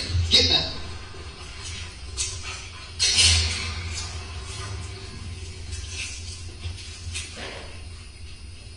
Quick, Cash. Quick. It's okay. Come here. Come here, Cash. Cash. Hey, he's got a bird in his mouth. Hey, Bubba. It's a guinea. This is a chicken. Come here, Cash. Cash. Quick.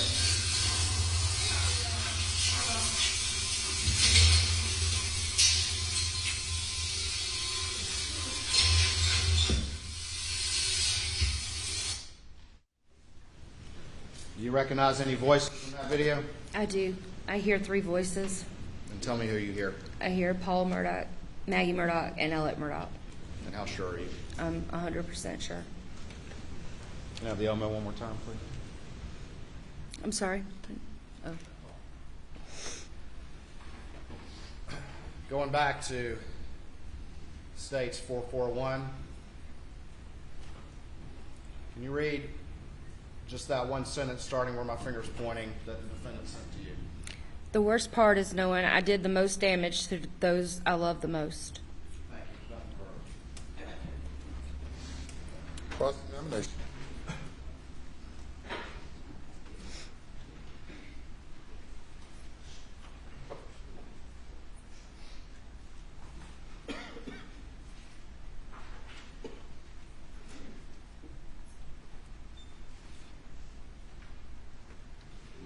Good morning.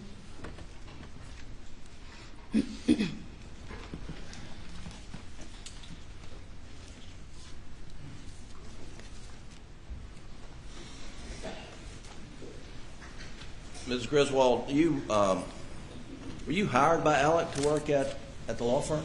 I was hired by the firm, but he was in one of the meetings and it was my understanding that I was going to be working for him.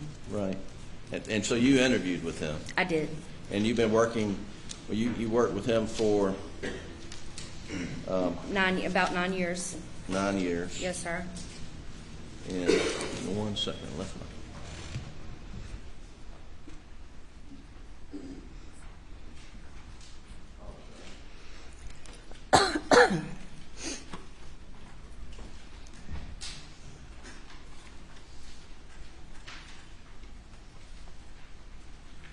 My understanding is that you moved back to Hampton because you had your father was ill? My father was ill, yes, sir. And then, so you moved your family back, you and your husband, and Right, my husband and my daughter and I moved to be closer to my dad and help my mom with him. and you got a job working for a law firm. And did you work exclusively for Mr. Alex Murdaugh? Most, yes. I mean, there was other attorneys that I might do some work for here and there, but primarily Alec was who my attorney was. And if you needed to take time off for personal matters, would you just have to run it by Alex? That's correct, yes, sir. And he put family first at work, did he not? Most of the time, yes, And he encouraged you to put your family first. absolutely.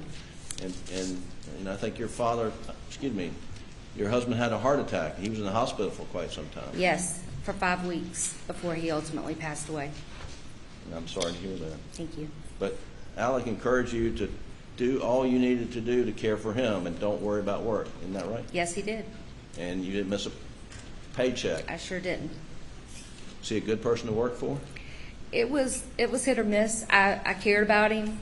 I respected him. I loved him. You know, you can't be that close and work with somebody without having, developing feelings for them and their family members. Right. But it was hard to work for him sometimes. He was a bit erratic, and yeah, for all the respect and love I had for him, it was still very difficult to work for him. I think your description was he was like a Tasmanian devil that would come through at the end of the day. He would. And he was frenetic. Yes. Okay, and but people came to him if they needed something, right? Absolutely, yes, sir. And so he had a lot of people coming, and did he ever say no to anybody's request? He didn't know the word no. Right. And well, he would want to schedule his appointments around his family's commitments, wouldn't he? Yeah, absolutely. So like if the Buster and Paul had baseball season, he'd be sure to block all that out off his calendar, wouldn't he? Most of the time. Sometimes he didn't tell us about personal matters or things where they were going until the day of or whatever, and we would have to reschedule stuff. But if it was on the calendar, yes, he was going to be there for anything that the boys had going on. He put in his work life family first. Is Yes, that right? that's correct. You would agree with that? I would definitely agree with that. And you got to know Maggie, did I you did. not? Yes, sir. And she was thoughtful for you on your birthday and anything you had going on? Absolutely, yeah. And I think you mentioned the Ferris trial in Columbia. That was in Columbia, wasn't it? That was, yes, sir. And you went to the trial, didn't you? I did. And you remember Alec going up on a Sunday, and he spent the night in the hospital because his dad was going to have surgery the next day? Yeah, I do. Yeah, it seems like it's been a And then- long time, but yeah. Right. Yeah. And then Maggie came up on Monday and stayed with him during the trial, right? I never did see her. Our paths never crossed because I was kind of in work mode. But I know she was there. Right. And he traveled frequently with Maggie on work trips, didn't he? Yes, sir. And he would take his family to conventions and when they would have work, right? As far as I know, yes, sir. And Alec wasn't the type of guy that would go off on a guy's trip. His trips were family trips. weren't they? I mean, I don't know that without a shadow of a doubt, but I know a lot of his trips were family related. Something with him and Maggie, or him and Maggie and the boys and their significant others. Right. And he was real close with Maggie's family too, wasn't he? Yes, it appeared that they were very close. And if Mr. Brandstatter's, Maggie's dad, couldn't get in touch with Alec on his cell phone, he would call you and ask, where's Alec? Yeah, he would call myself or Christy and say, "Hey, can you get Alec to give me a call?" Yeah, And they communicated quite frequently, didn't they did. they? And did you meet Mr. and Ms. Brenstetter? I didn't meet him until, we had Mr. Randolph he got the, what Order was of the it? Palmetto? Yeah, and that's when I met them. That was the first time I'd ever met Maggie's parents. The,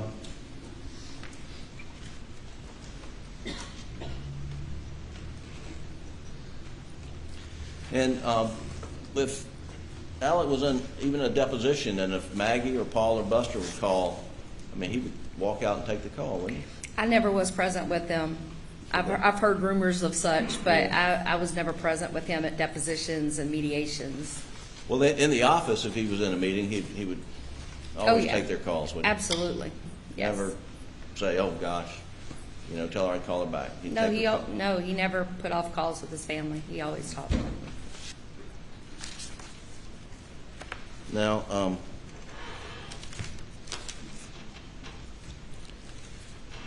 you were talking about the night that you learned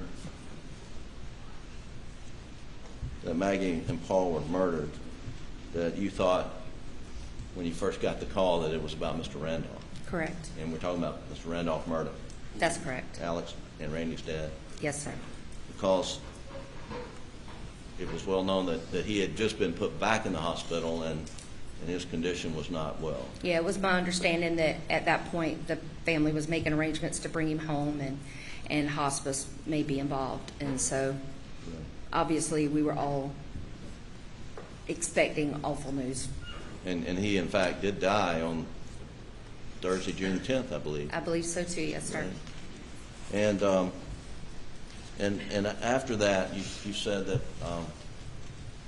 the whole law firm rallied around not just Alec, but Alec and Randy and their families. Absolutely. Okay, and that's And we what, rallied around each other because we were scared, we were worried.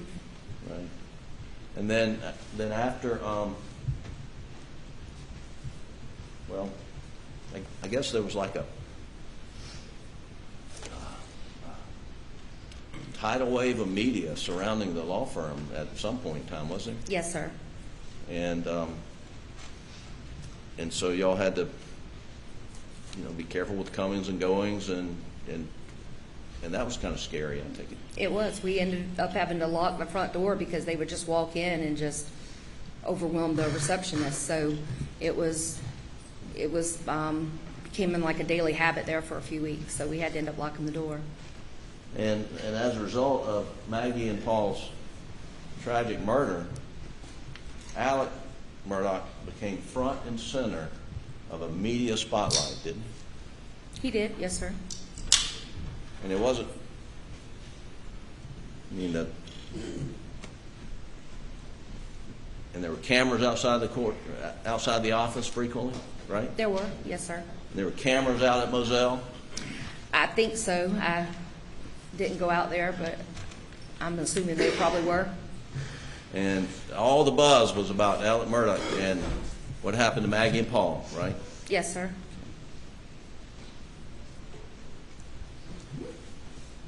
And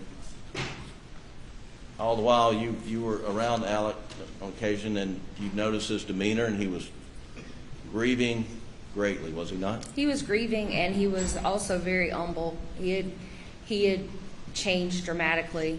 Afterwards, he was more mellow, and he would come in the mornings, and instead of yelling Christy, Annette, and telling us what to do, he would actually come to our desk and say hello and check on us, and we would in turn check on him. So he was very different after the murders. And he had a hard time working after the murders? Absolutely, yeah, as you can imagine. Sure. And you're aware, and you had to keep up with his whereabouts, but he spent a lot of time with Maggie and Maggie's parents? Yeah, he would tell me that he had weekend plans, and I would hear him on the phone with his in-laws and making plans to meet up for the weekend. And he stayed in Somerville a good bit with Buster, with Maggie's parents? As far as I know, yes, sir. And he and Buster traveled up to the upstate, to Lake Huey or something? Are you aware of that? I remember him saying, the family had had property or something up there, his in-laws, and they were all getting together. And you're aware that Alec would not spend a single night after Maggie and Paul were murdered at Moselle. Yes, sir, I knew that. And when he was working in Hampton, he was either commuting from Somerville, Edisto, or staying with his brother Randy, or something like that. I knew he was either staying with family or, he was coming back from Somerville or Greenville from being with the in-laws, but that's all I knew. But he never spent one night more at Moselle. Not as far as I know, yes, sir. Now, you were asked questions by Mr. Waters about the Ferris matter was the furthest thing from your mind after the murder of Maggie and Paul, right? Yes, sir. And that you didn't do any more about that after Maggie and Paul's murder, right? That's correct. But I think you also said that you conveyed your concerns to Jeannie Seckinger, and that she essentially took over. Yes, when I gave it to her, I knew she told me she would take it from there, and so I know I gave it to her, and that was that. And so there's really nothing more for you to do on the Ferris matter after you turned it over to Jeannie, right? Correct. And then you were in Alex's office one day looking for a file, and you stumbled across this canceled check. Yes, sir. It must have been underneath the file. I wanted in between that and something else, so when I lifted my file, it fluttered to the floor. And and you felt, I think you talked to this jury about how this whole thing put you in a bad spot, and your daughter said you need to dust your resume off or something like that. That's right? correct. Yes, sir. I was worried. I was hoping I was wrong. I was hoping that my gut feeling was wrong, and that what I was looking at was not money being stolen, and that he was not doing that. I was hoping I was wrong, but at the same time, I was scared to turn it in, because what if they, look into it and it's nothing, there's nothing going on, and then, it disturbs the relationship we had working together, and, what would I do? Would I be able to stay at the firm after turning him in on something so bad that he could lose his job over it? So I was concerned. I was concerned for my livelihood. I'm a single mom with a teenage daughter. And nothing happened to your job, right? No, sir. Nothing happened to my job. It's Alec who lost his job, right? Yes, sir. That's correct. And you mentioned in what's in evidence as defendant's exhibit number 441 is a text that you received from Alec, right? That's correct.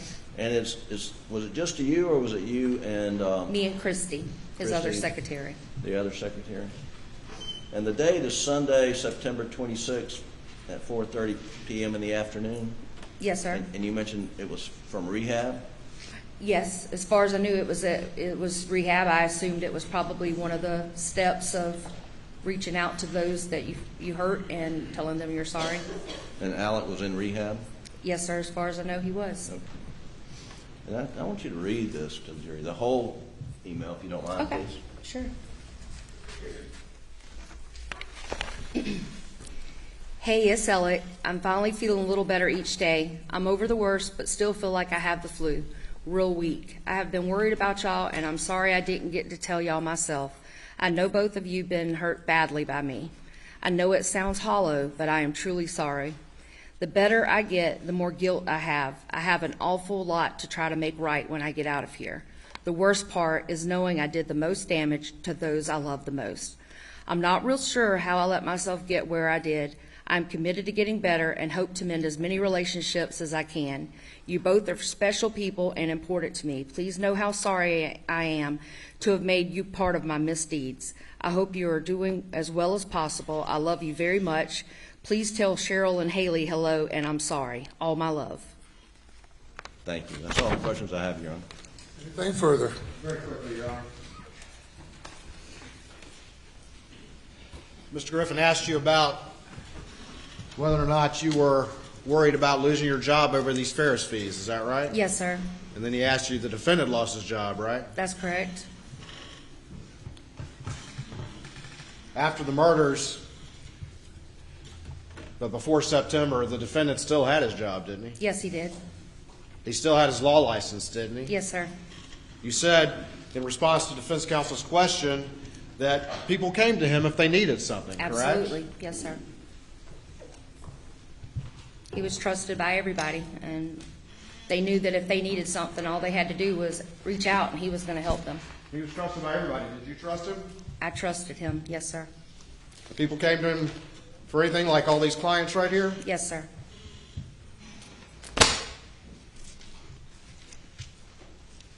He was a prominent lawyer, Yes, he was. one of the most prominent in the region. Yes. And all of that came to an end in September 2021 when all of that came out, did it not? Right. When I found the check, I knew that he had lied to me and that he'd stolen that money.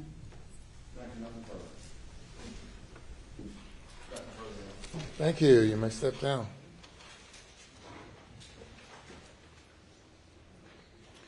You may call your next witness. Johnny James for the state. State calls Michael Gunn.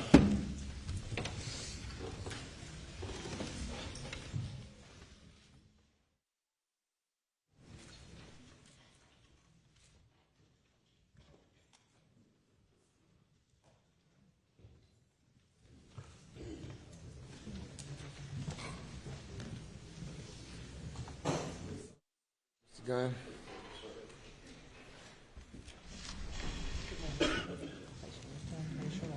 You swear to tell the truth, the whole truth, and nothing but the truth, so help you God. Thank you. You have a seat on the seat. Just that microphone, just your seat. And please state your name again and spell your last name, please. Sure. It's Michael Gunn. Last name is spelled G-U-N-N. Good morning, Mr. Gunn. Good morning. Just barely morning. Where are you from, Mr. Gunn? From Columbia. Born and raised? Oh, grew up in Conway, South Carolina. Oh, grew up in Conway, South Carolina. Yes, sir. All right. Where you work? Work for Forge Consulting. And what is Forge Consulting?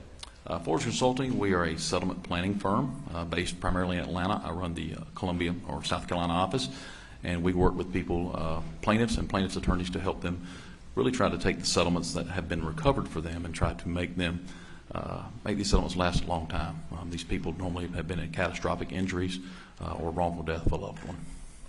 So your company works with law firms who represent people who've been hurt, and if they get a little bit of money to make them whole, you can help make that money last a longer time. Is that an accurate summary of what you just described? Yes, sir, and that's the goal. All right. When did you first start working for Forge Consulting, or do you work for Forge Consulting, or did you found it? I'm one of the principals in Forge Consulting. We started in 2003. I've been there since 2005. And what is your actual, you said you're a principal, what is your actual title at Forge Consulting? I would be a principal and settlement consultant. Okay.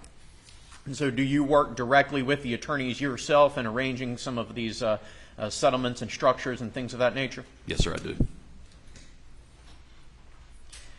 So if you could, what exactly is a structured settlement in a summary form? Sure, kind of a primer on it.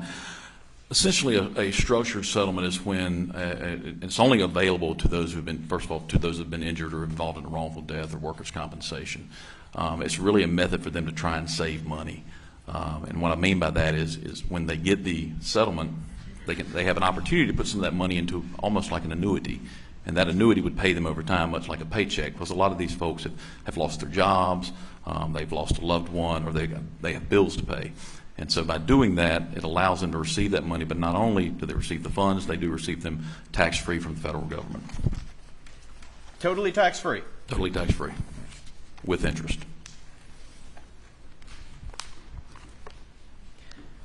Now, who actually funds these annuities that ultimately get paid out to those who've been hurt? Sure. Well, generally speaking, the annuities are funded by the insurance company that's paying the claim, or the defendant themselves. That's generally speaking. And when they pay that claim, where does that money go in order to fund the annuity? Does it go to Forge Consulting? The only way it would go to Ford's Consulting is if the check was made payable to that insurance company, and then we would forward the check on to that insurance company. So in that instance, you wouldn't actually be really taking the money, you'd just be stuffing it in an envelope. We'd be a and mail sending it on? carrier. We'd just be a mail carrier, correct. And I apologize, we're both speaking pretty quickly here. Madam Court Reporter can only record one of us at a time, so if I'm asking a question, try and let me complete it and then answer No problem. thereafter. Yep. So to clarify, the only instance where you would get any money is if the check is made out to an insurance company, you stuff it in another envelope and send it on its way. That's correct. But ultimately, the money comes from the insurance company to whoever's funding this annuity. Is that correct? Generally speaking, yes. And the people funding this annuity would be another insurance company or some other firm of that nature. Is that correct? That is correct. So that would be the structuring of monies awarded in a lawsuit to the person hurt. What about monies awarded to the lawyer in a lawsuit? What about an attorney's fees? Can those be structured? They can be. All right. And how does that process work? It's a very, very similar process.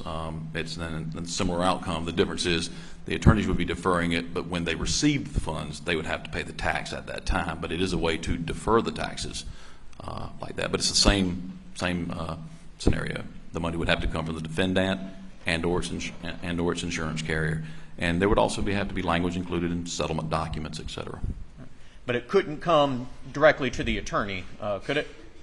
No, sir. That would be constructive receipt, and the IRS would consider that taxable income. Constructive receipt, and they would consider it taxable income. So, can you explain that just a little bit more for me? Well, if they receive the money, then the IRS is going to consider that taxable at the time it hits their account, and therefore undoing that is going to be quite a bit of a problem. And so then they would get taxed on all of that money, correct? That is correct. As opposed to just the amount of money that they wanted to get that year. That is correct. And you indicated that it would be deferred taxation. So to use an example, let's say I represent somebody on a big suit and get $1 million in attorney's fees. If I were to structure it, I could have that stretched out over 10 years, $100,000 a year, and then am I hearing it correctly? I wouldn't get taxed on $1 million all at once. I would get taxed on that $100,000 a year each year for those next 10 years. Is that a good way of describing it? That is correct, yes, sir. Okay. And as a result, pay less in taxes. That's the goal. Are you familiar with an individual by the name of Richard Alexander Murdaugh? I am. Do you see him in the courtroom here today? I do. Can you point him out for me? Wearing a checked shirt and a blue jacket, appears. Let the record show that he identified Mr. Murdaugh. When did you first meet Mr. Murdaugh? Probably 20 years ago, give or take a few years, 20 years ago. Probably at a convention or a continuing education seminar, since our primary market are plaintiffs' attorneys. And what was your first impression of Mr. Murdaugh? Very jovial, friendly. Never met a stranger. Just a generally nice guy. Did you have occasion to work with Mr. Murdaugh more going forward from that point in time? I did. As generally speaking, as we get to know our clients, a lot of times friendships get born out of that, and you get more comfortable dealing with them. And so yes, I worked with his firm a great deal. Did a lot of work with his firm. I probably actively would work. I've worked probably 5 cases with Mr. Murdaugh. Now, in terms of those at his firm, did you work with Alec on a lot of cases or relatively few cases compared to his partners? If you compare it to his partners, relatively few. So most of the time you were working with the other folks at PMPED, but Alec maybe just a handful of times. Is that correct? That's correct. Did Alec hold any other positions other than his role at the law firm that caused you two to work with one another frequently? Sure. At one time, he was the president of the Association for Justice, which is a voluntary organization of plaintiffs' attorneys. And so we'd be very closely together at trial lawyer events and things of that nature, CLEs. And is there a shorthand for that organization that used to be applied to it? The SCAJ. SCAJ.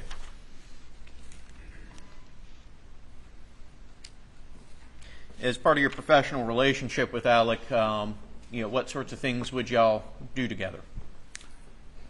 Again, usually these would be at events. It was never really a one-off. It was usually events. Golf, dinner, lunch, things like that. Just things that you would do. Things that you would do when you're at a Hilton Head. About how many times would you say you golf together? I'd probably say I'd put the over-under around 15. 15? Yeah. And you'd go have dinner, maybe some drinks together at the conference, correct? Not every year, but we would see each other. But, dinner was probably few and far between. Did you ever go hang out with Mr. Murdaugh at Moselle or any of his other properties? No, sir. Did he ever come and hang out with you in Columbia for dinner or drinks or anything like that? It would be business related. Did you ever go to any sporting events with him, like a Gamecocks football game or anything like that? I never went with him. I may have seen him there, but never went with him, no. There's a lot of folks in the stadium at Williams Price on game day. Depending on the season.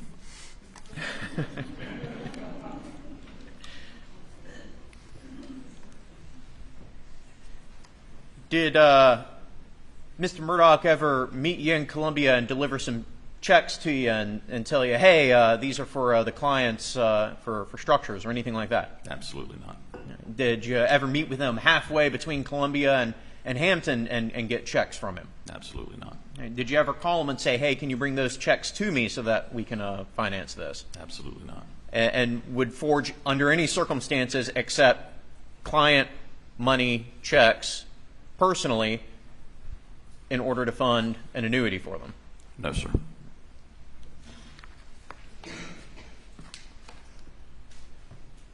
And so if you received or saw or reviewed an instrument made out to forge and it said in the memo line, money for client or something to that effect, would that instrument be legit?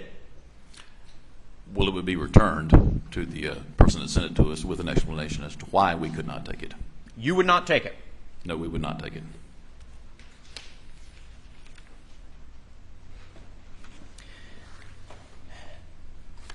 In working with Mr. Murdaugh, did you ever discuss options with him about how to structure fees for his clients? Generally speaking, we have those conversations with attorneys, and I do remember he inquired about it, kind of went through what you would need to do, how you would need to do it, kind of the process in which it's done. So, yes. So did you explain to him some of the things that we've explained to these folks from around the county here today? It's the same canned elevator speech I give to everyone. This is the mechanics of how it works. Were there any specific cases that he came to you and asked you about whether you could set up a structure? I don't recall if there was a specific case. I do remember there was a case where we sent some options over one time and nothing ever came to fruition. It was just here's what you can do. Do you recall the name Dion Martin? I do recall the name Dion Martin. What, if anything, do you recall about Dion Martin? Was that one of Alex's cases? It was. What I recall about that case is that I got a signed option from plaintiff's counsel, signed by Mr. Dion Martin, or I'm assuming Mr. Martin, saying he wanted to set aside X amount of dollars. I'm not really sure exactly what that amount was. And he wanted to do it to an annuity. And so annuities, like anything, it's kind of based off of stock market and whatnot, so they can kind of go up and down. So there's a time window in which you are able to purchase that. If not, the rate may go up, the rate may go down. And so I consistently sent emails to Mr. Murdaugh as well as his paralegal, Annette Griswold. I would say at least 4, maybe 5 emails saying, hey, this is going to expire. This is going to expire if you don't fund this now. And after getting no response, after multiple weeks, we just closed our file. So you did open a file for Mr. Martin, correct? We open a file for every case, yes. For every case, and I want to drill onto that a little bit. What prompts you to open a file? Well, part of it is so that we can remember if the attorney calls us and says, hey, I've got a case I'm about to start working on, or we got it, and they don't give us any information because they might be in the car, we can say, okay, this is the John Smith case, and I've got that tied to an attorney. And so that's how we do that. So if you get so much as a phone call saying, I want to talk to you about so-and-so, you make a file? That is correct. Even if it's just one conversation? I always ask for a name. Do you ask for any other information? I asked for a great deal of information, but oftentimes that takes a little while to get. But the name is what I need first.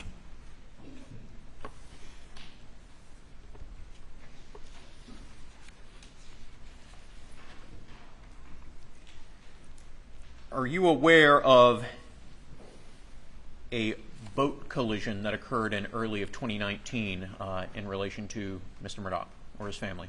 I'm aware. And are you aware of generally any litigation that resulted from that case? I'm aware. After that boat crash and that litigation began, did you have any further conversations with Mr. Murdaugh about structuring any fees that he might earn? We had general conversations, generic conversations, but we never had any in-depth conversations. So he never asked any specifics beyond the general canned speech? It was, this is what you can do and this is what you can't do. Did he ever bring you any fees and say, hey, I would like to structure these or anything to that effect? No, sir.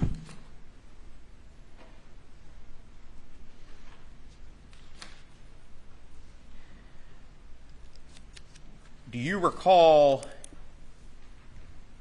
in and around September of 2021, receiving a phone call from Lee Cope? I do. And what generally, well, tell us a little bit about that. Sure.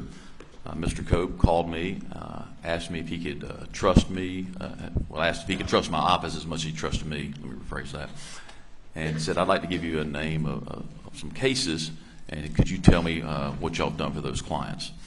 He gave me probably 10 to 12 names. I remember I was standing in my driveway, so I'm furiously writing down these names, hoping I could read my own handwriting. And I got back with Mr. Cope and told him I didn't have a file open on any of these people. None of them? Not a one. Not a single name that he provided to you? No, sir. Did they follow up with you and provide you any additional names? They did. The next day, he called me again, gave me another list of names, went through that list. The only name that stood out was the Dion Martin that I referenced earlier. Did they ask you about where Forge Consulting did its banking? They asked me if we banked at Bank of America, and I told them we had not for the last 4 years.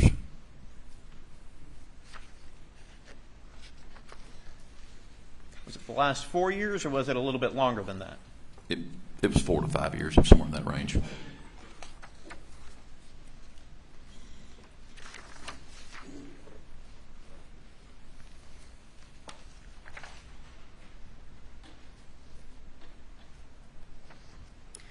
I jumped ahead a little bit. You are generally aware of the events of June 7th, 2021. Is that correct? Yes, sir, I am. When did you first become aware of the murders of Maggie and Paul Murdaugh? Probably early morning, on June 8th, probably 5:36 in the morning. I got a couple of missed phone calls. What did you do after learning of the murders?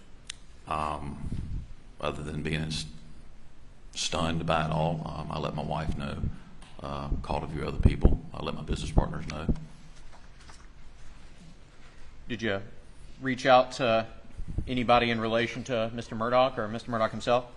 I did reach out to one or two of his law partners just to express my condolences, and obviously asked, hope it wasn't true, but that was confirmed.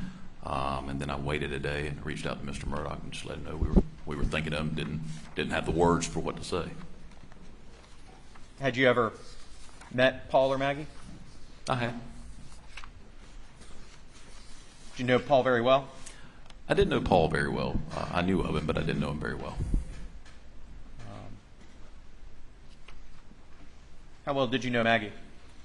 I knew Maggie, pretty well.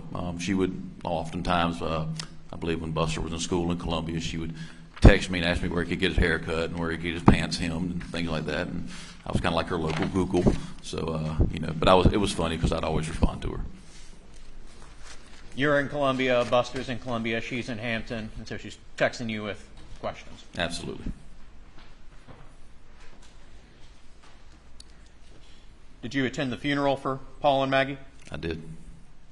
Did you see Alec there? I did. Did he say anything to you? Not at the funeral, but after. Did you go to a wake afterwards? I did. Did he say anything to you at the wake? He told me how much Maggie had loved me and my wife and our family.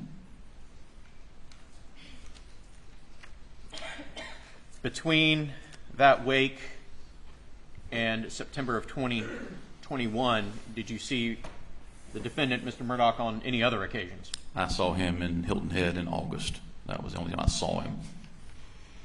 Where did you see him? At the Skage Conference in Hilton Head Island, the annual convention. That's all attorneys and vendors and whatnot attend. At the lawyers' convention in Yes. Hilton Head? Yes, sir, that's correct. Oh.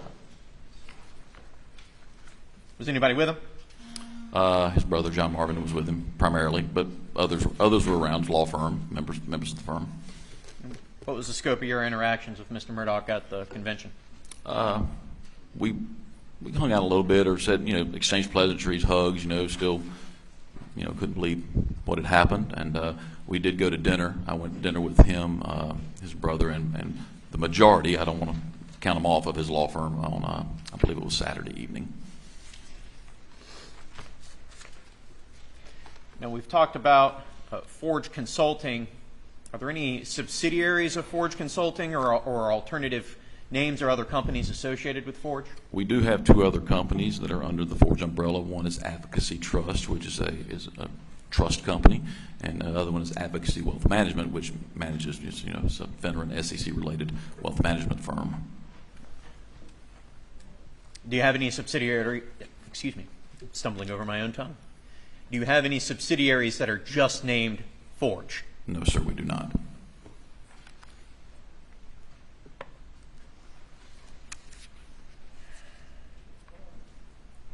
Did you ever tell Mr. Murdaugh that he could use the name of Forge Consulting or Forge for his own purposes? Absolutely not.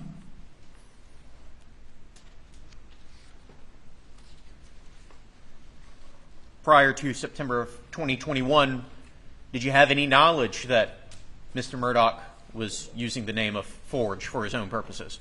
No, sir.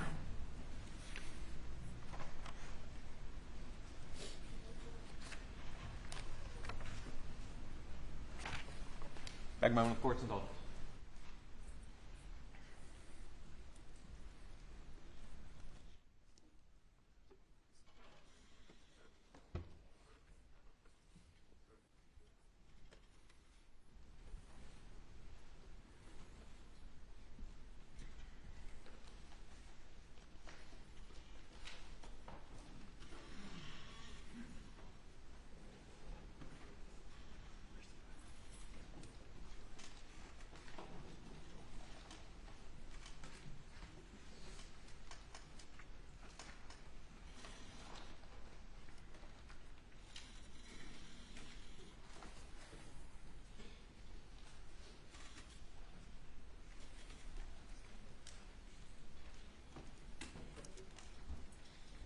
I'll stand for a moment.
Showing you a document that's already in evidence as State's Exhibit 335. This document says it's a Bank of America statement. Is this an account statement from a Forge Consulting account? No, sir, it is not.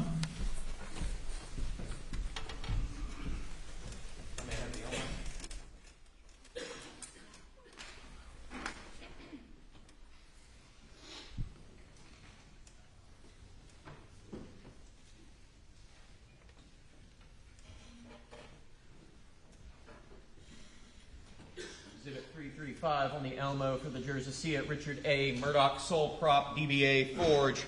That's not one of your accounts? No, sir. No further questions for this witness. By the defense.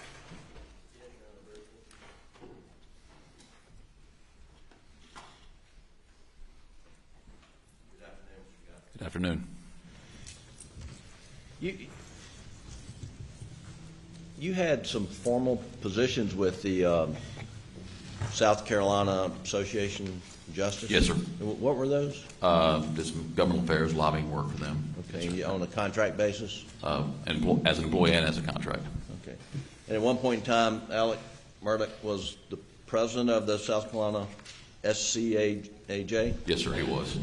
And were you employed at the time or contract lobbyist? Yes, sir, I was employed at the time, yes, sir. And part of his duties, well, I guess he was on the board for a period of time as well, right? That's correct, yes, sir. And the SCAJ board and the president would meet in Columbia quarterly, monthly, how often? They would meet in Columbia probably twice a year. They normally met at the convention spots or the CLE spots, and then one was always by telephone. But usually the president was, even the telephone call, the president would come to Columbia. And when he would come to Columbia, you remember Maggie would come with him and spend the night on those business trips? Sometimes, yeah. I don't know specifically for that for the Skage stuff, but I do. Maggie spend the night in Columbia, yes. But you saw them traveling together in Columbia. I mean, you said you would see him in Columbia on business reasons. Was the business reasons his membership on the board and then? I would generally speaking, most of the time when I would see him, it would be because of that, yes, sir. Okay. And then he and Maggie came to you and your wife's wedding in New York, right? They did. And my understanding is the big day came on the day of a big blizzard. 3 feet of snow, yes, sir. And so you had to delay the wedding a day, right? We did. And you got to spend a lot more time with Maggie and Alec during that period of time? All the other guests, yes, sir. Right.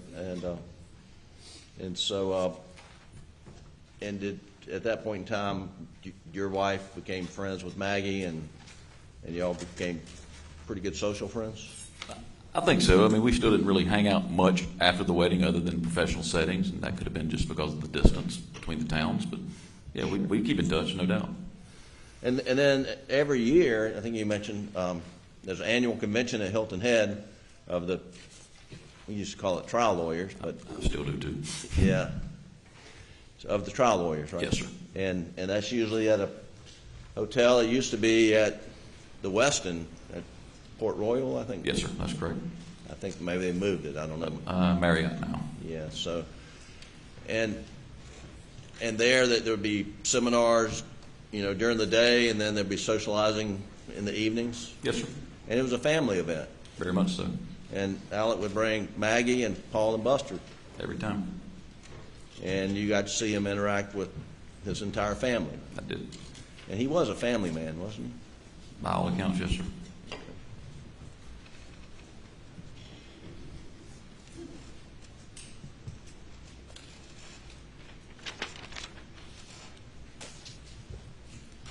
And you went to Maggie and Paul's funeral? Yes, sir, I did. And then after the funeral, you went out to Moselle? Yes, sir. And I'm sure, what was Alec's demeanor? He was a broken man. You could tell. He was very upset. He was very upset. And then you saw him a few months later at that convention at Hilton Head? Yes, sir, I did. And you said he was with his brother John Marvin? Yes, sir. And his son Buster was there too. You remember that? I believe that's correct, yes, sir. Now John Marvin's not a lawyer, right? He's not. Is it unusual for John Marvin to come to the lawyer convention? I had not seen him before, no, at the convention, no. Right. He was there supporting his brother? I believe so, yes. Okay. And people were trying to lift Alex's spirits up and support him during that period of time? I think so, yes, sir. Right. 1 second, Your Honor.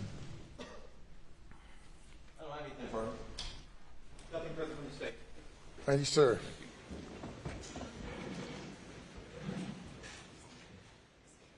Call your next witness.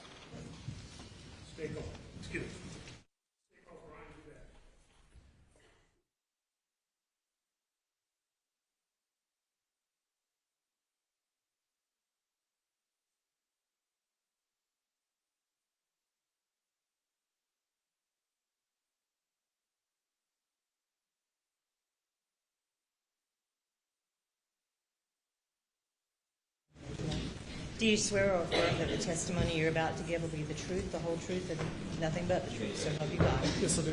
Thank you. If you'll have a seat on the stand.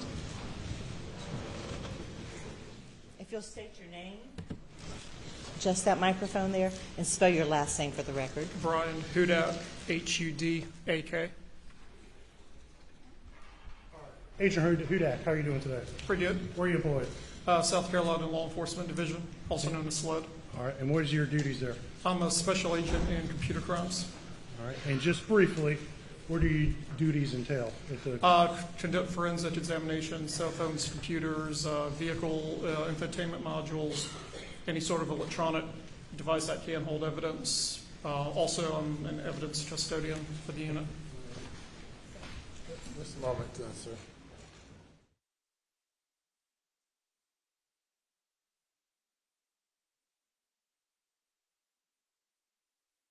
I have the jury go to the jury room for a recess.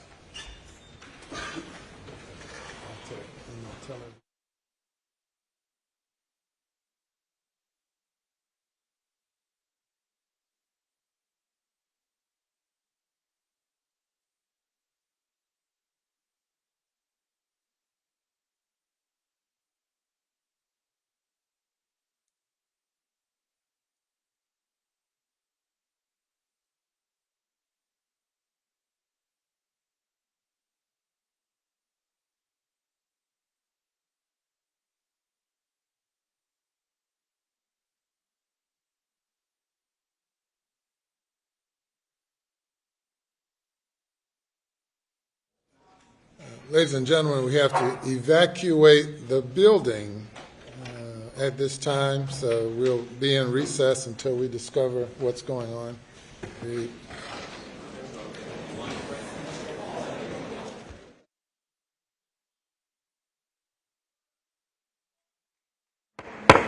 We'll couple this with a lunch break until 2:30.